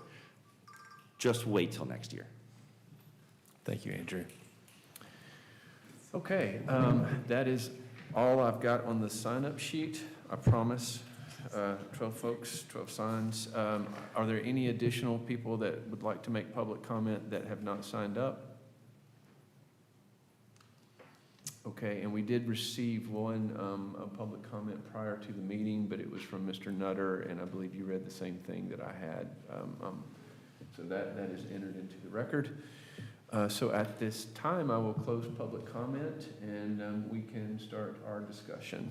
Okay, so my intent, folks, was to make sure that we tried, and we do understand, and we very much appreciate everyone. I know 9 o'clock or Friday morning is not,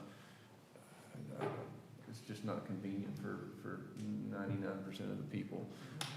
But this is kind of what we like to try to do. So I really very much appreciate the sacrifices, some of you at great sacrifice to come and make comment. Thank you for that. And I also wanted to make sure, it seems like this is a pretty critical issue for downtown, and I wanted to make sure that this body made a statement one way or the other regarding that, and had a chance to make some input. So what I would like to do is I intend for us to make a resolution either for or against with whatever conditions that we would like to put on that resolution to help inform council of what we understand the issues are based on the information that we've heard. As Mr. Wallace said, you know, he's come, I think this is our third meeting regarding this issue. A lot of us have been to some of the information sessions as it's gone along. I know that we've been kind of tracking the discussion, and then you've heard some comment today. So if you have additional questions for the chamber or the ADA, we can certainly ask that as we go. We have staff here that can help try to help answer some questions if you have those questions, and then we can move from there. So I'll quit talking. Chair, if I may, real quick, because I am going to switch to listening after this comment as well, because it's really important that we hear from y'all, not influenced by me. And I just want to share, in case it's not clear, one thing I keep hearing is this can take more time, it needs to be more baked. So there are two opportunities in which more time and more input could occur. One is simply this doesn't move forward this year. The other is that council considers adopting a map and a rate, but then entering into a community input process to help develop the RFP. So just to give you examples of ways that it could move forward some, but then still have more input. That kind of coincides with my timeline question, which is, I know that the desire is to have this pass prior to the July 1 fiscal year.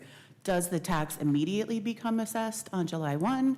Obviously, there's going to be a lag time between getting an RFP together, responding to it, or does the tax assessment occur when services are provided? Right, I may lean on staff, and my understanding is that's when the tax would start. Whenever properties get their next tax bill, they would see that on it. The city would go through its RFP process. I don't have a great understanding of how long that process would take, especially if there is additional input that needs to be sought. We anticipate that in 2025, you would start seeing services. And if I may, I don't want to speak out of turn. I have cowboy boots on. I've never been to Texas. I'm from North Carolina, 9 generations, so I want to make sure that the public record reflects that. Thank you. Since you're here with your boots on, they're very cute. I guess I'm just going to ask the question, since the chamber and the ADA are private, and you're making a 501c3, why wasn't that the easiest answer for you all to just fund this project privately? I don't actually know the answer to this. Yeah, I think a piece of it is around the services. I don't know that you can apply these services to public property without working with the city, without understanding what they're currently doing, without, thinking about what that base level of service is. This is a model that we've seen work in other communities. Sure. About creating another nonprofit, the idea there is that the chamber has a broader mandate than downtown, and that if we're going to be a part of the management, it needs to be through an organization that is focused exclusively on the business improvement district. Just want to give an example of how a private entity can't really do business on public grounds without, express consent. So you all know that we actually did put together a group of business owners to come together and fund holiday lights in Pritchard Park. We were still required to go to the city and ask for conditional permitting for those holiday lights. So it's, there's a process to all of that. Sure.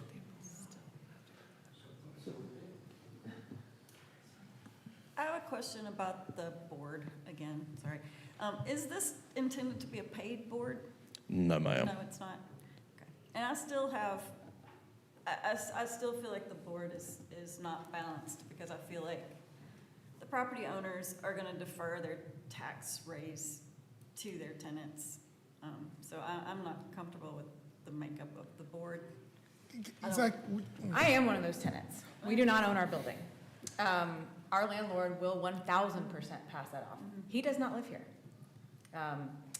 And I'm still very much for this because our $1,200, $1,600, whatever it is, can't hire somebody to help us. If I went in before I also have a job and had a lot of work to do in order to be here. I had to go in really early this morning. That is not comfortable for me.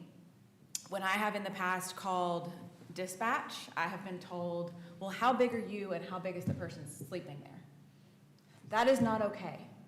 And so this would give me a mechanism to call an ambassador and say, hey, I'm really uncomfortable going up to this person because my size, stature, whatever, I am afraid, and that would give me somebody else to call rather than bogging down dispatch or community responders when it's just, I need help, I'm here by myself.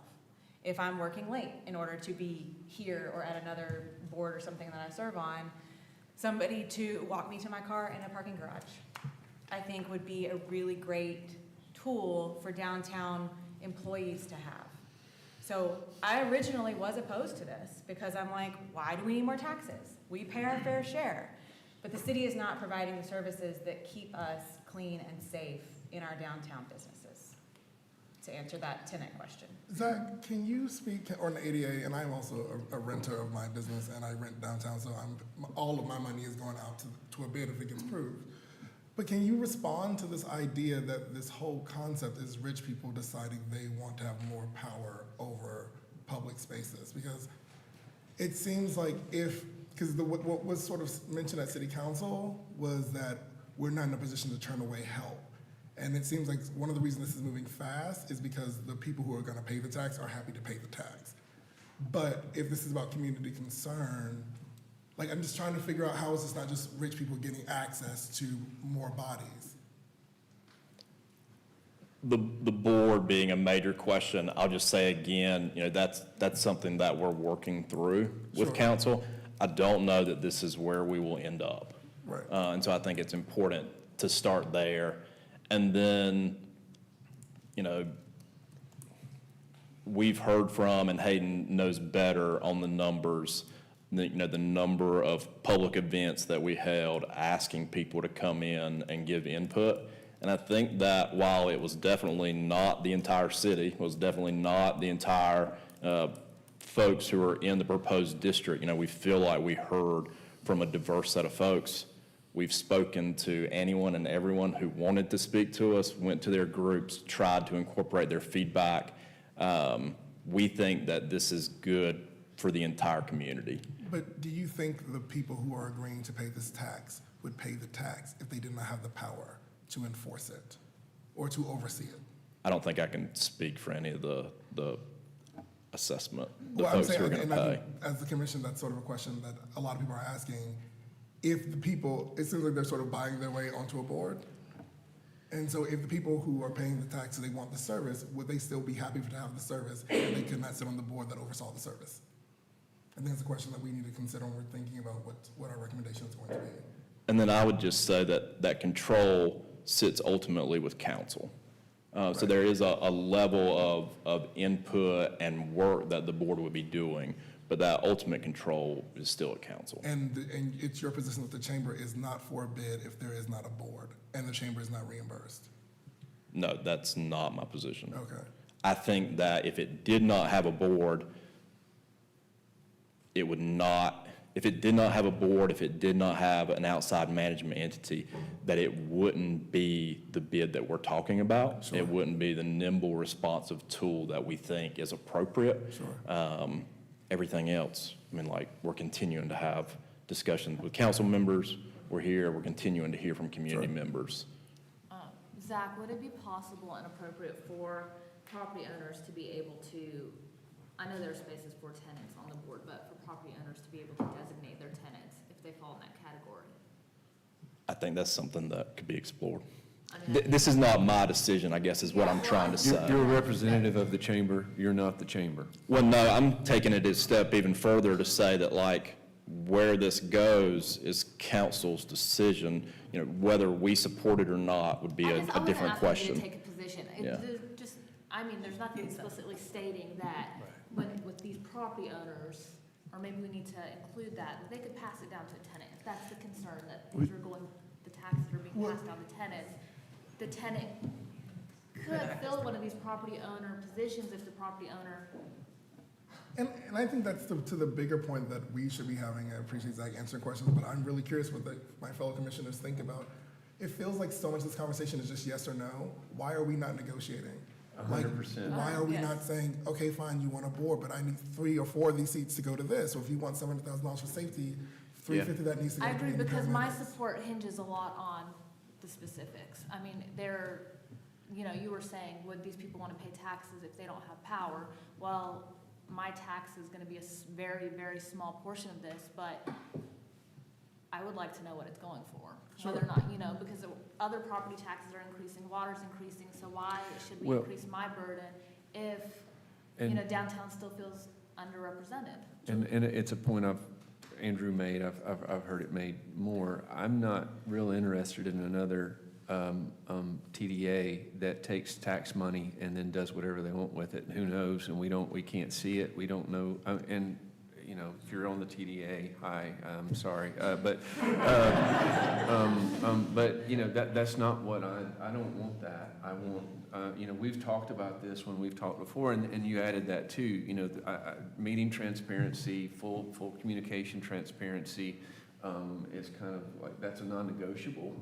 For me, and I'm also just there's things about that I think that, to your point, we should be negotiating. Well, so can that be our is it I possible think for our so. resolution to be the city council look at That we direct- a tax that incorporates, some of these things of the community? Because I've heard a lot of people say if the money was going someplace else to address the same need, they'd have a little less hype.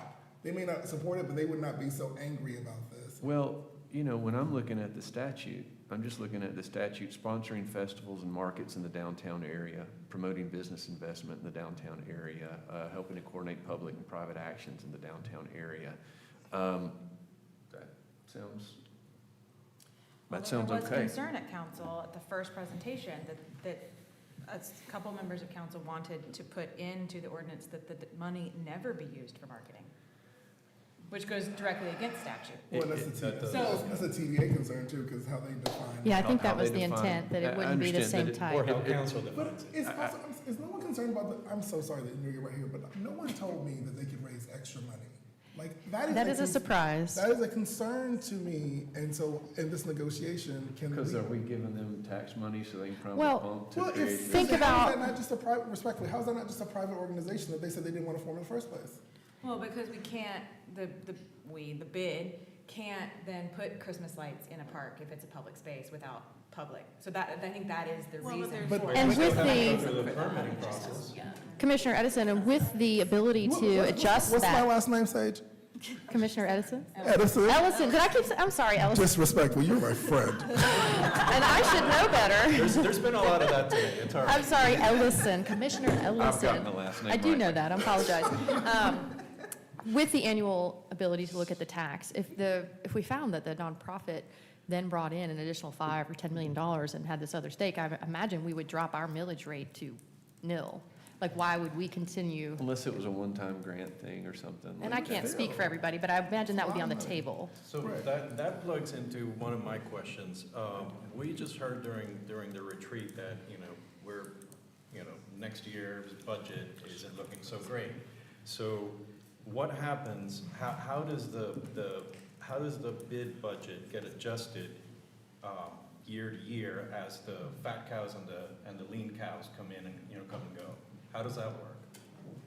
At a council meeting as part of our budget process. I can speak to that as well, just how that can adjust. So I think one part we haven't talked about a lot, well, two parts. One is a strategic plan. So I think that would definitely be a part of the board's purview, maybe in conjunction with council and also community input to determine what the 3 to 5 year strategic plan might be for a business improvement district. And from that would come the management plan, which is typically a year-to-year contract between the city and the organization that is managing the business improvement district and contracted through the bid, which actually gets into the details, the nitty-gritty of the city empties the trash can 3 times, we feel like it should be emptied 6 times. Y'all are already paying for the 3, we're gonna take care of the extra 3. Those types of things can come out of the management plan, which I don't think we've talked about a lot in this conversation. But everything is established and then approved year by year. And to speak to those extra, fundraising mechanisms, those would come from the strategic plan. So again, I feel like I talk about holiday lights all the time, but it's really expensive to bring holiday lights to downtown. And so there have been a lot of conversations about how we can rally, private dollars mixed with maybe some grant funding and some input from the city to get holiday lights in downtown. If it's dictated in the strategic plan that we want to try and have a winter programming in downtown, then the bid could go seek extra sources to make that happen so that it doesn't impact the millage rate and the tax assessment, but still be able to have a significant impact in downtown on a project that was determined by the strategic plan and in the management agreement. Does that make sense? My understanding is, my experience is that they're just not going out to get extra money for fun. It's like because it was directed. Yes.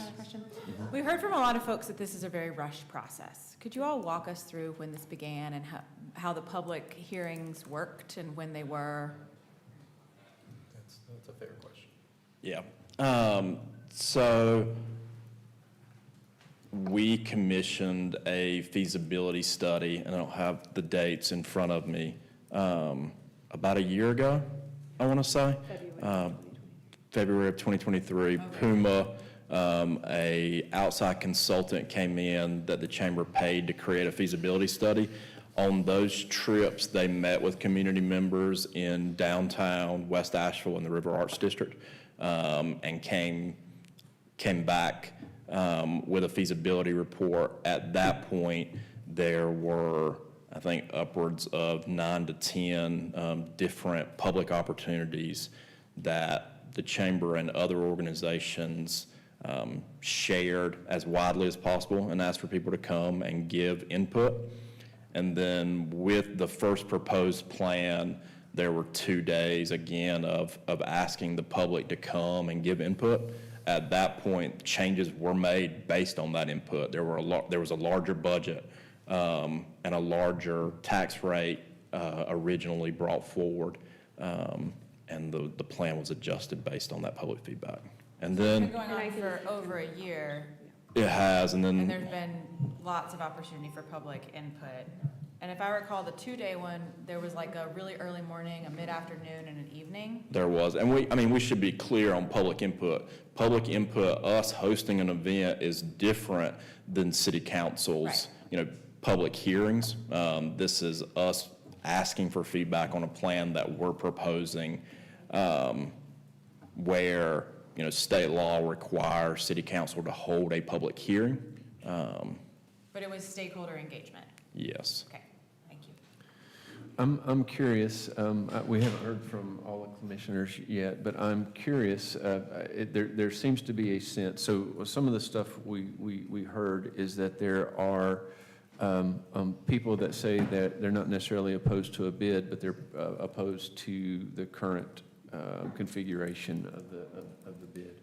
I'm just curious, like, as a commission, are we generally in favor of the idea of the bid, and then making a resolution that council pursue some type of municipal service district, but then under what conditions, you see what I'm asking, under what conditions, and definitions and community engagement and length of time would you be in support of such a thing? Brian? Yes, sir. I'd like to say that I'm not opposed to the idea of a bid, but Zach started out by saying, oh, we all know what a bid is. And then we all had a million questions about the bid. So I feel like this one's a jellyfish, and the public doesn't know enough about it. I'm sure they've had lots of opportunities, but public works, and not everybody's on social media. Zach, you can. And when I read public comments, listened to public comments, people are so confused about this bid. I feel like if city council were to pass it, there would be just outrage from the whole city, not because they understand it and oppose it, although there are lots of people who do understand it and oppose it, but there's lots of people who just don't understand it. And they are just like so concerned about rent-a-cops and displacement. I mean, we've heard it a million times, but I don't feel like we've answered those questions to the public well enough to like make them feel confident about this bid. So I'm one of the people that feels like, hey, maybe it's not a bad idea, but why are we rushing it when the public still doesn't have a grasp on it, and we don't even have a grasp on it? I feel like we need I would like to see more planning of what this bid services look like. And I know we've said clean and safe. Sorry, Nur, can you repeat that? I would like to see, and I think that is gonna require more council discussion, and I don't know what the possibility of that is, but I would like to see a better plan of what that looks like, because I know what the chamber and the ADA has talked about, and the bid steering committee. I was a member of the bid steering committee, but then that was before it came to council. And so if it's going to morph into something different, then I think that's something we should be aware of before we take a stand. Because I don't want to take a stand on something and it not be what I agreed for. At the risk of directing the discussion, I'm going to go ahead and put my cards on the table. I'm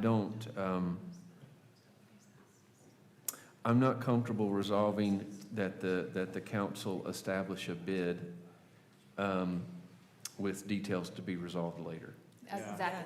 I would like to see, I mean, And I'm not currently comfortable with we're gonna do it in the RFP. I'm just not comfortable with that. I have a couple of quick questions for background, which I'll catch you up. maybe, I'm sorry, which Sage may be able to fill me in on. Well, number one, I've heard a couple of time periods. But I heard the city attorney say that it's really limited to 5 years, right? Because we're hearing That 10 was the years. contracts that are assigned, That's correct. The contract can have a maximum term of 5 years. like the street cleaner or So it could be something. one. Could It could be one Could as be well, one, but yes, it could yes. be more than 5. Just saying, Okay. But it can't it's be not the 10. 10 years. It would have to be at least The bid structure is proposed for 10 years and then review, but Okay. the contracts within a bid that is assigned have a 5-year limit as per our other regulations. 5-year limit. With opportunity to extend? Yes, the city, I'm going to read the statute. The city may enter into a multi-year contract not to exceed 5 years in length. So we would, Okay, so if there was a decision to do a 5-year contract, it has to be renewed Okay. through a That public clarifies it. process Thank after you, 5 that years. clarifies it. And then my other question is, why did the 2012 bid fail? It didn't fail. It actually didn't. It passed. Well, But okay, the no, tax so it was not passed, assessed. but then it A tax was not didn't, assessed. right? It failed at council 4-3. Right. So the bid was established. Yes. But the tax rate Yes. was never assessed and the board was never set up. Correct, and we felt it had been so Which I'd like to time. avoid this There time. actually was a No. board There was a prior board. to because I And they provided worked on it. administrative support for it. There was a working board prior to council voting to establish the district that then they did not fund or Right. assess the tax. We felt it best to open up the whole conversation since it'd been so long. However, the map could have been solved already. And I will suggest this because you are working with me more closely. However, all you have on council's input thus far is what happened on Tuesday. So keep in mind, the recommendation you make may or may not be heard or continued by council. So if the recommendation comes from this board to not do a bid right now, I would consider adding additional language that says, however, if the council decides to move forward, please hear these parts. I don't want to confuse your resolution, but I just worry that council may move forward on it anyways, and that input might be helpful to how. Thank you, that's a good point. Thank you. I know it's messy, but it's really important that this commission heard this item. I really appreciate everybody taking the time to. This is really the only public body outside of council that is taking the opportunity and making the room for this conversation, so. So Jefferson, to catch up just a little bit, we're talking about, my kind of position is that I am in support of the idea of a bid. I'm not in support of of asking council to establish the bid with details to be worked out later. Right. I think the details are the bid. And so I think that we need more information on that. And we've heard many things regarding that. Again, I'm in support of a bid. I'm in support of a municipal service district. I like the things that the statute gives us the ability to do over and above. I am concerned that we are establishing a baseline that is below the level of service that we should be getting, and that we're starting at that baseline. So I would, we can start putting some conditions together. So if I were making a motion, I would make a motion that, that city council not pass the bid at this time until further. Now, everybody's free to make your own motions. I'm just telling you what mine would be. But if they proceeded, as Council Lady Turner has said, that that the RFP process consider certain conditions regarding what we mean by we're not Clean and safe. Clean and safe. Can I say something controversial? That would be a Can we first. stop it? That would be a first. I don't know what to do. I am not, I sit on the board of the ADA, and we went through this whole process as the chamber, and so we went forward with recommending the ADA pursue a bid because that's what the ADA should do for their members. I am not at the point, and I have a lot of questions about what a bid should do, I'm confused why we're making a motion to not do it and making a motion that we move forward down a certain path. Like, I would like to recommend that the council do certain things. I want to see the chamber and some members of the steering committee and some of the members from the community who have vehement opposition to it, and they're willing to say who they are and what they do and why they're opposed to it. I want to see those people in the room negotiating. Like, hey, I have a budget for safety, and you said you would prefer community paramedics. What does that conversation look like? I don't think I haven't seen that conversation actually happen. Prior to the bid being approved. Right, but I think the thing with the chamber or the bid being denied or not funded 10 years ago and coming back, it doesn't seem like much has changed. The conversation is the same, it's either yes or no. There is no collaboration in this. And so if we're in the point now where a lot of people want it, across the board, a lot of people want a bid. And a lot of people who are not for it they're conditionally not for it. They don't like this proposal. But apparently this proposal doesn't have to go through and this bid can still get funded in 2 months. So why aren't we spending this time making a better proposal with the people who are so loud? So how would we direct them to make a better proposal? I mean, if I were making a motion, it would be the council adopt the bid with conditions. What would the conditions That there be? is an outside board. Dana, staff, do we have time for Downtown Commission to discuss this item again before the council? When is our next meeting? You have your first vote. May 14th, second vote And is we June don't have a meeting 11th. between then? It's possible that a special meeting could be set This up. was the special meeting. Yeah. Well, this is our regular meeting time, it's a special meeting focus. May 14th, is coming up pretty soon. But, I was just wondering. We usually need. but there are 2 at votes least of a council. So council has had the hearing. They are not required to have another hearing, but just the 2 votes is my understanding. Yeah, just the 2. They have to make 2 readings. Ideally, ideally, we would have a recommendation from this body before the first reading. Obviously, that's not mandatory, but. I have alerted them that this meeting is happening, and they are looking forward to your input. And I do think, I just want to say, I think we talked a lot about governance and, how the bid is set up in terms of the boundaries and tax rate and things.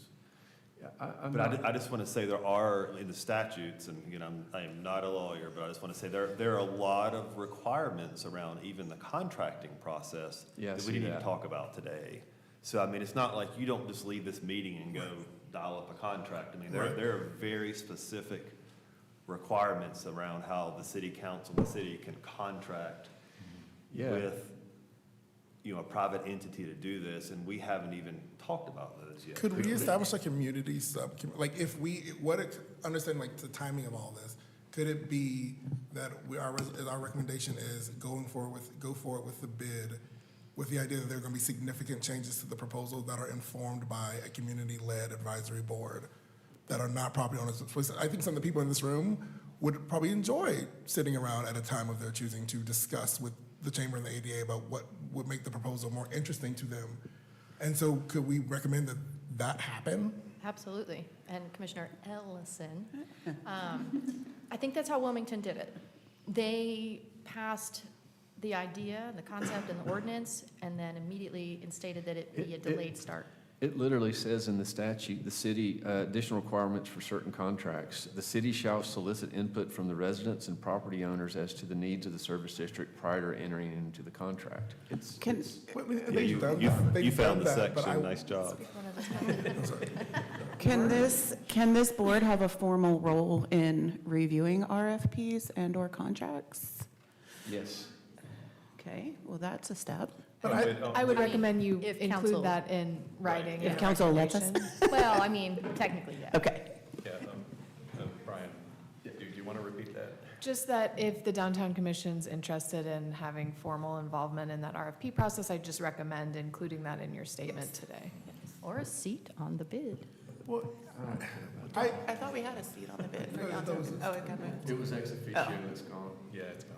And I also just want to say for the record, I know that Zach and Hayden have been working a lot longer than the public has known about to get the bid happening. The steering committee with the chamber is 30 people, and they've been doing a lot of community work. I think what this whole thing has shown us is that there's more community that has things to say than have access to certain people in certain rooms, and that's really, really valid. And so I'm curious, but I also know that a lot of people who are against this bid are open to more conversations to make it work, because we all agree our city needs more money. And a lot of people don't trust people in power, which means rich people and people in government. And so I'm trying to figure out what a resolution, a recommendation could be that sort of gets, you know, Hayden and Zach, or ADA and the chamber and the city council to formalize some community conversations so we can at least see where growth happens. Because then if it's like, okay, we significantly changed this proposal, we brought in all this new stuff and people still don't want it, that informs how council should move. I think that there's a lot of misinformation about the bid, and as the bid steering committee, you know, there's a lot of information that I've read, and I'm not really sure where it came from because it was never a discussion. I think community engagement is important. I think we need to, if that's something we're gonna pursue, we're gonna have to be really intentional and really fast, and I think, I don't know what the official name is, but I know there's the Unhoused Coalition that. The COC. Yes, so I think we get a representative, or we get a representative from the community paramedics, from APD, from the community responders, and if that's gonna happen, I think those are gonna have to be the representatives to make sure that we're not targeting the unhoused, we're not targeting, you know, and see how this is gonna be a collaborative approach. Because I've talked to those people, and they're not necessarily opposed to ambassadors helping them triage the needs downtown, but then I'm reading things that the ambassadors are gonna shoot brown people. I mean, I don't know where that's coming from. Well, we did not get clarification on whether or not they could actually be armed, and that was new information to me. I understand that. I'm saying this is a conversation that needs to happen, because on the bid steering committee, we didn't. Never thought That of was never mentioned, Right. so that was never a thought in my mind. And then I'm reading it, and I'm like, where did? Yeah. When did that come to fruition?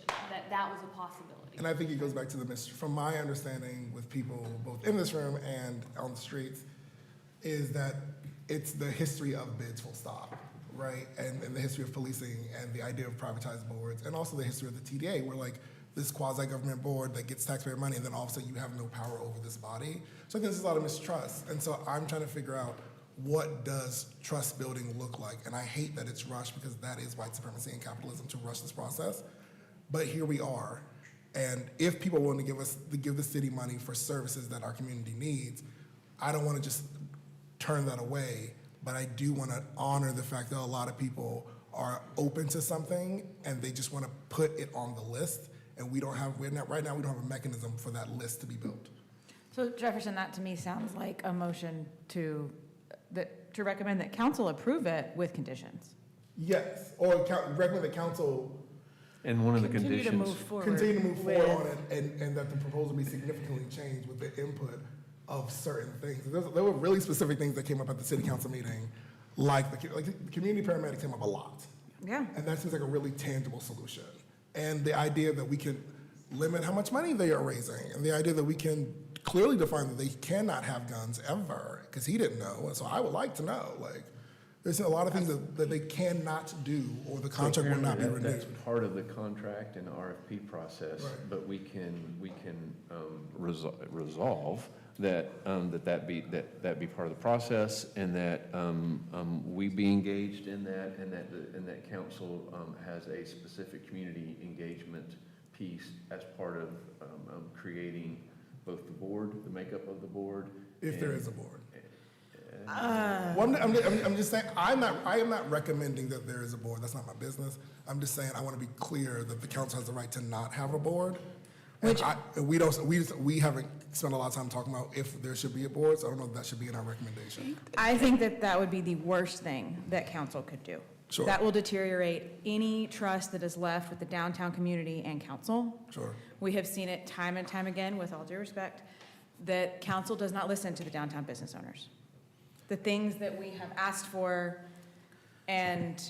or asked to not have, they're like, okay, cool, we're gonna do whatever we want anyway. So I'd like to make a motion that we recommend that council approve this with an independent board, and that the RFPs come to us.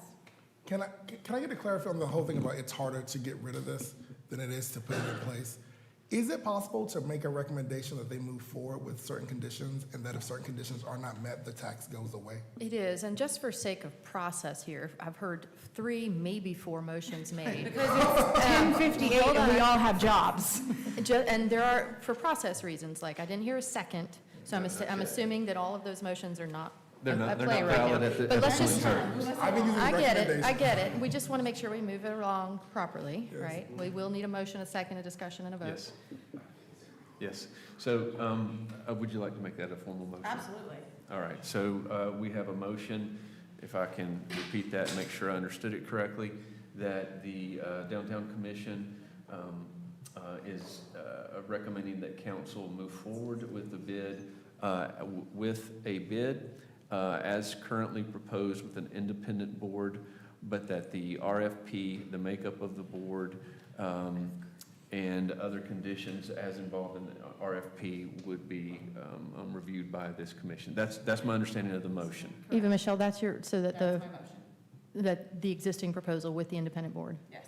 as is, okay. All right, that's a motion. Is there a second? Great.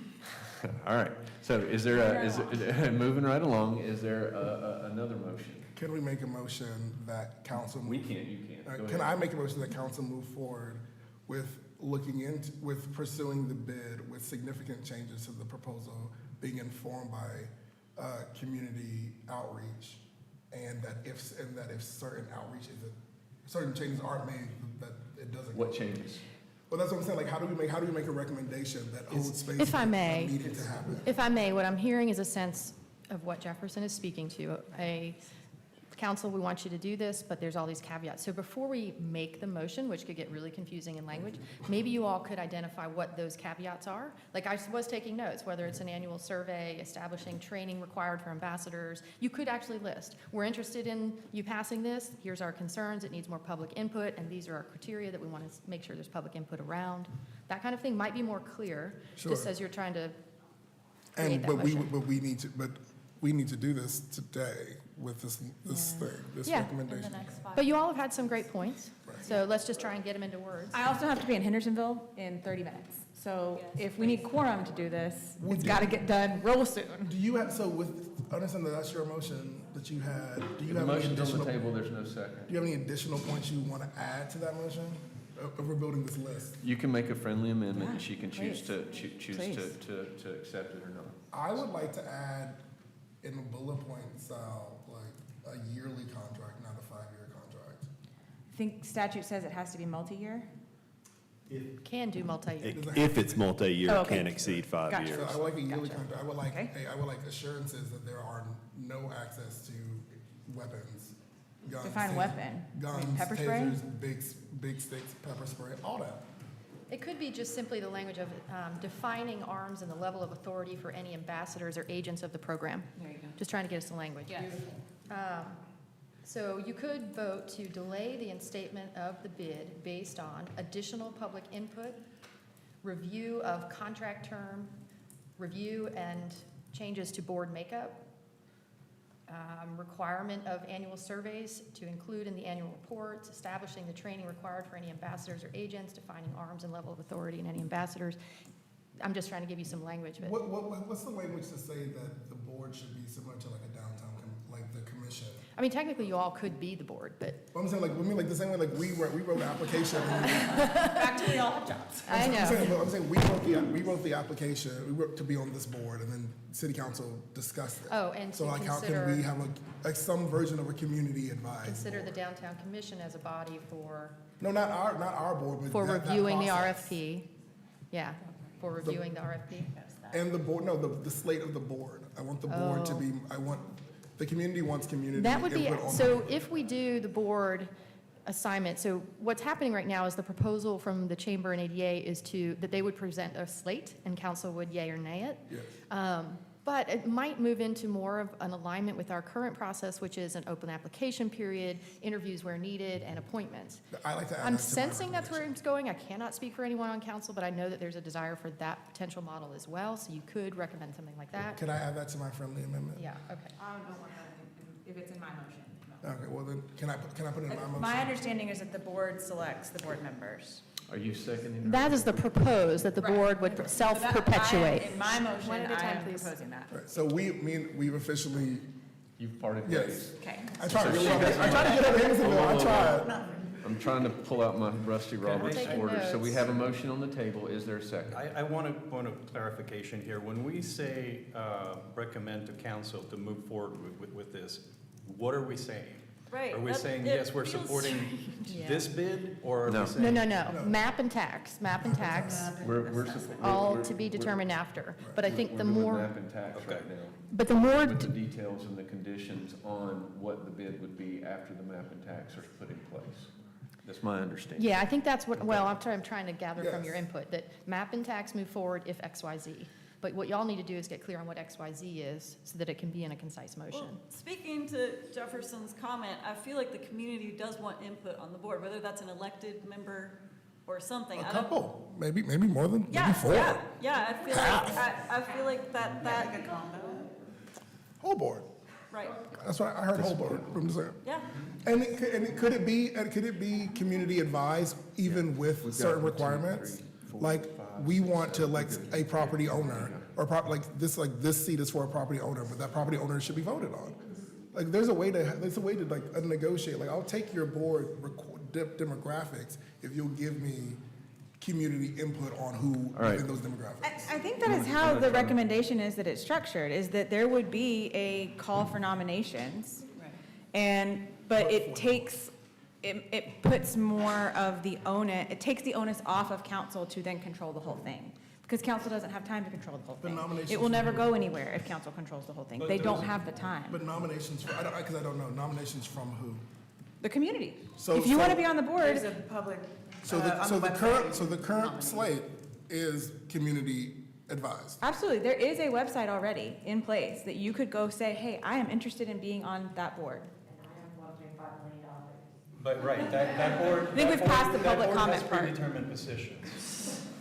So Or qualifications. Yeah, let me. Right, but So hey, it's- I am a I see what you're retail tenant. There's one seat on that board that I could apply for. Right, I see what I you're am a retail tenant. I would like to apply to be on that, or two, I could be at large. Sure. The $1.5 million property owner can't say, hey, I want to come in as a resident, And so I think this is unless they something also own a residency. that we would need more community input on, is that I don't know that the community knows that part, and I It has also don't been know. pretty well publicized. Okay. I mean, I didn't have clarity on that till just now. I could be slow, I'm open to that, but I'm just saying, I didn't know that till just now.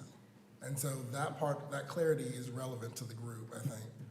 And so I think that's why we need more, like an official negotiation of community and the Chamber of the ADA. Let me try to make a motion. Let me try to make a motion. Yes, All right. The Downtown Commission hereby moves that we are in support of the council moving forward with a business improvement district as a map and tax as currently submitted by the chamber. But the conditions under which the council would implement the municipal service district are as follows. Yes. Here's the list I have. Additional public input on the RFP is completed. Considering the Downtown Commission as a body for reviewing the RFP and assisting council if desired. Consider an open board application process similar to how the city handles all boards and commissions. Require community-wide annual survey and include it in the annual report to ensure greater input on what is prioritized each year. Establish the training required for any ambassadors or agents. Defining arms and level of authority for any ambassadors or agents. And maybe considering additional programs like community responder. And then definitions. Definitions. Like definitions of the crimes, definitions of Clean and safe. clean and safe. Like I think we need a definition, even if it is just the baseline services, like 3 times a day versus 6 times a day. People have questions on what does it What mean is to the be. community? Like, we keep saying community, and then we keep saying define.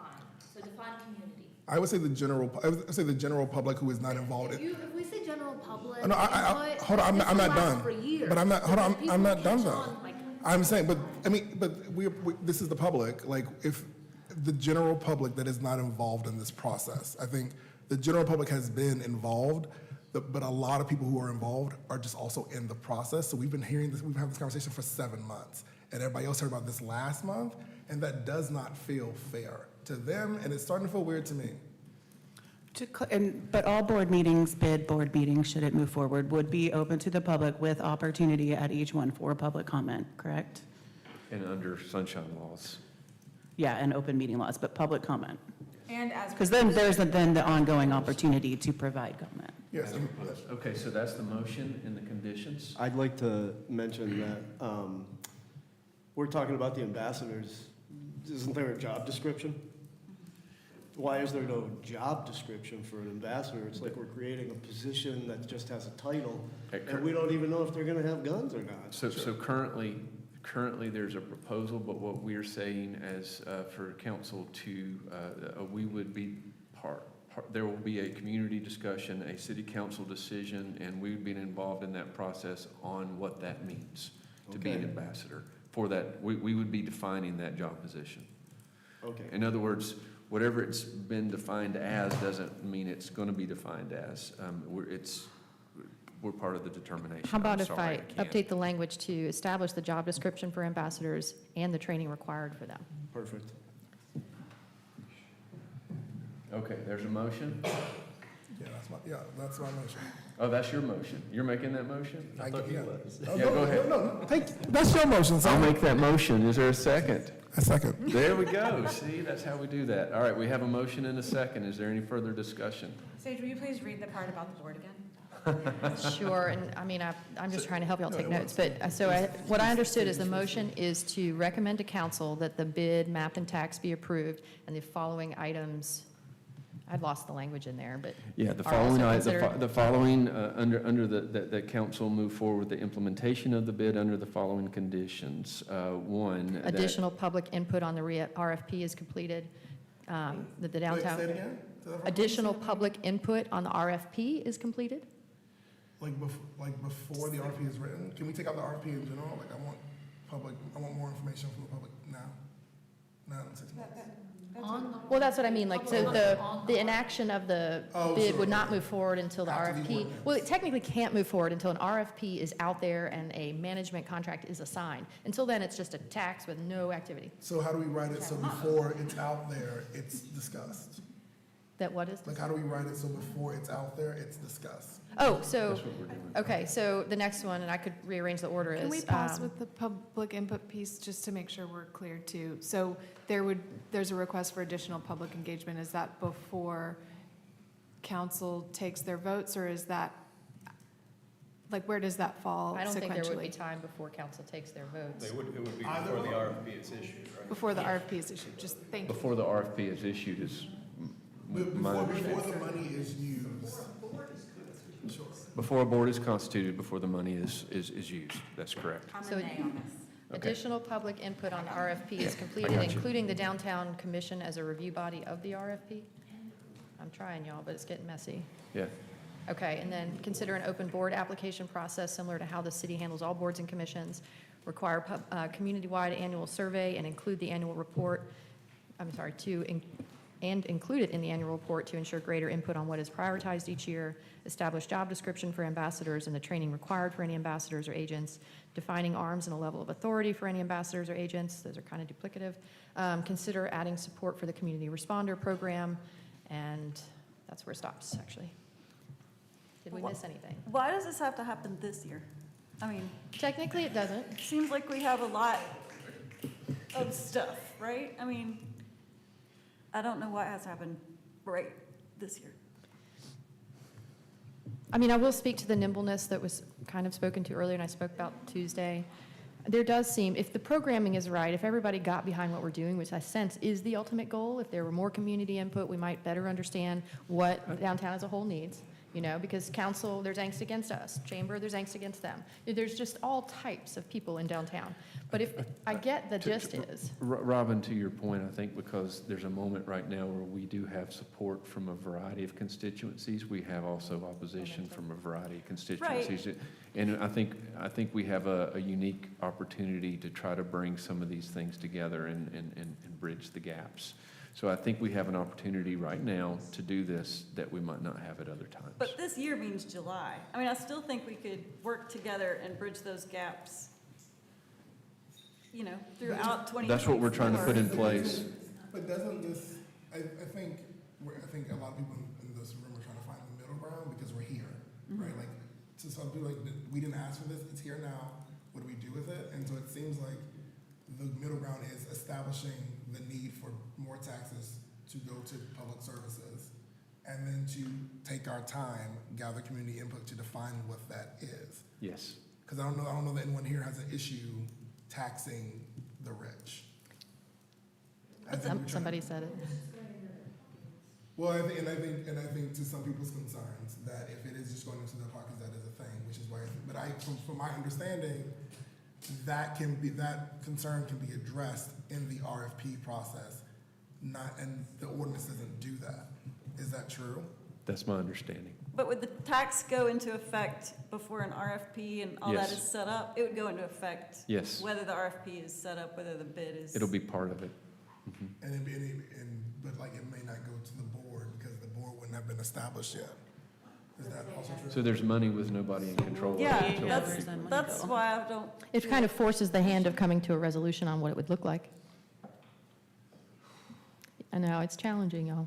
It's a big move, too. Someone said at the council meeting that, I think it was Susan Griffin, who was part of the original board 10 years ago, there are lasting, impactful decisions that occur in downtown, some big ones in our history, and this is one of them, I would think. Looking back in 10 years, this may be a significant change in downtown. We want to get it right, I am possibly open to delaying it a year. I think I might be the only one. So I want to give you some reality. There's a good chance that this will pass, and it might pass like that, Well, I just don't feel comfortable voting to enact a bid when the details might take longer than the tax bill to arrive. Right. That feels You could give it a uncomfortable deadline, to I me. guess. Yeah. I think I feel forced into this conversation, and I think it seems like a lot of the concerns that people have about people in power sort of controlling this conversation feels really, really relevant. And so to me, activating on their timeline gives us more power. Agreed. In my opinion. So it's like if they want it now, fine, we'll take it now, but it needs to meet the needs of So the greater we have a motion, we have a second, we have a quorum of 7 voting members currently, and so we're going to go ahead and take a vote on the motion as stated. Does everybody understand the motion and the conditions? All right. All in favor, please say aye. Aye. Aye. We need a show of hands, I think. I'm going to need a show of hands. I can't count ayes. All in favor, say aye. All opposed? Motion fails, y'all. Or is that tie? Tied is a fail. Fails on tie, yeah. Fails on tie. Was that Yep. tie? That's, yep. I think so. All Fails on right. tie. Well, here we are. I do want to say something really quick, point of privilege, just a big thank you to the Chamber and the ADA, because I know in this conversation in this room and sometimes at the council room too, it almost sounds like we're disappointed in your process, but I think there is something to be respected and appreciated in that you all surfaced this again. Whether or not your proposal exactly is what happens, I do really appreciate this coming together. I am a proponent of bids in general. I just think we have to roll it out properly, and I don't want you all to feel like this time has been wasted or you are unappreciated. I do personally appreciate your efforts. Yeah. Can we get clarity on just how we can move forward? How many people who voted no want more restrictions or more time versus, because I know like More time. even though because she wanted less. More So how time, many I need more time, I need more conversation, I can't support, I need more clearly defined things. I think the bid could be wonderful. I said at the last meeting, I don't think the bid has to have any negative impacts on the community. I would like to see the bid be nimble and address our needs, and then I would like to see it kind of bolster downtown and make downtown somewhere where we can invest more community spaces, capital projects, and bring locals downtown, make it more family friendly, support events for locals. I am a local, I have a family, I want to spend time downtown outside of work, and I currently don't feel like there's a ton for us downtown as a young family. So I think we need to put out those clearly defined things, talk about the board. I mean, there's a lot of money, people are investing a lot of money into downtown. I don't think that these people are really as evil as everyone tries to make them out to be. I think everyone is invested in our community and has a lot of the similar interests, and I think that we don't ever sit at the same table and talk about those things. So do we have time on this current schedule? No, I have to leave. No, not this, but I mean like with the. No, you would have to do a special So- meeting. Does it have to follow along fiscal year That's lines? fine. Or is there opportunity to move forward in 3 months or 6 months? Yeah, there's opportunity to move forward. So first of all, The thank tax you. and map has to be assigned at a certain time of the year. I know we're. the My tax understanding map. is the tax and map would have to be established at a certain time of year. So if not this year, it would be July next year. It won't be Right? implemented, but we can keep talking about it and go from there. So thank you very much for everyone who stuck with us. I don't want to take up everybody's time for the entirety of the day. This was a very good discussion, and it was very profitable, and I hope that we have offered council something to think about as they consider this option.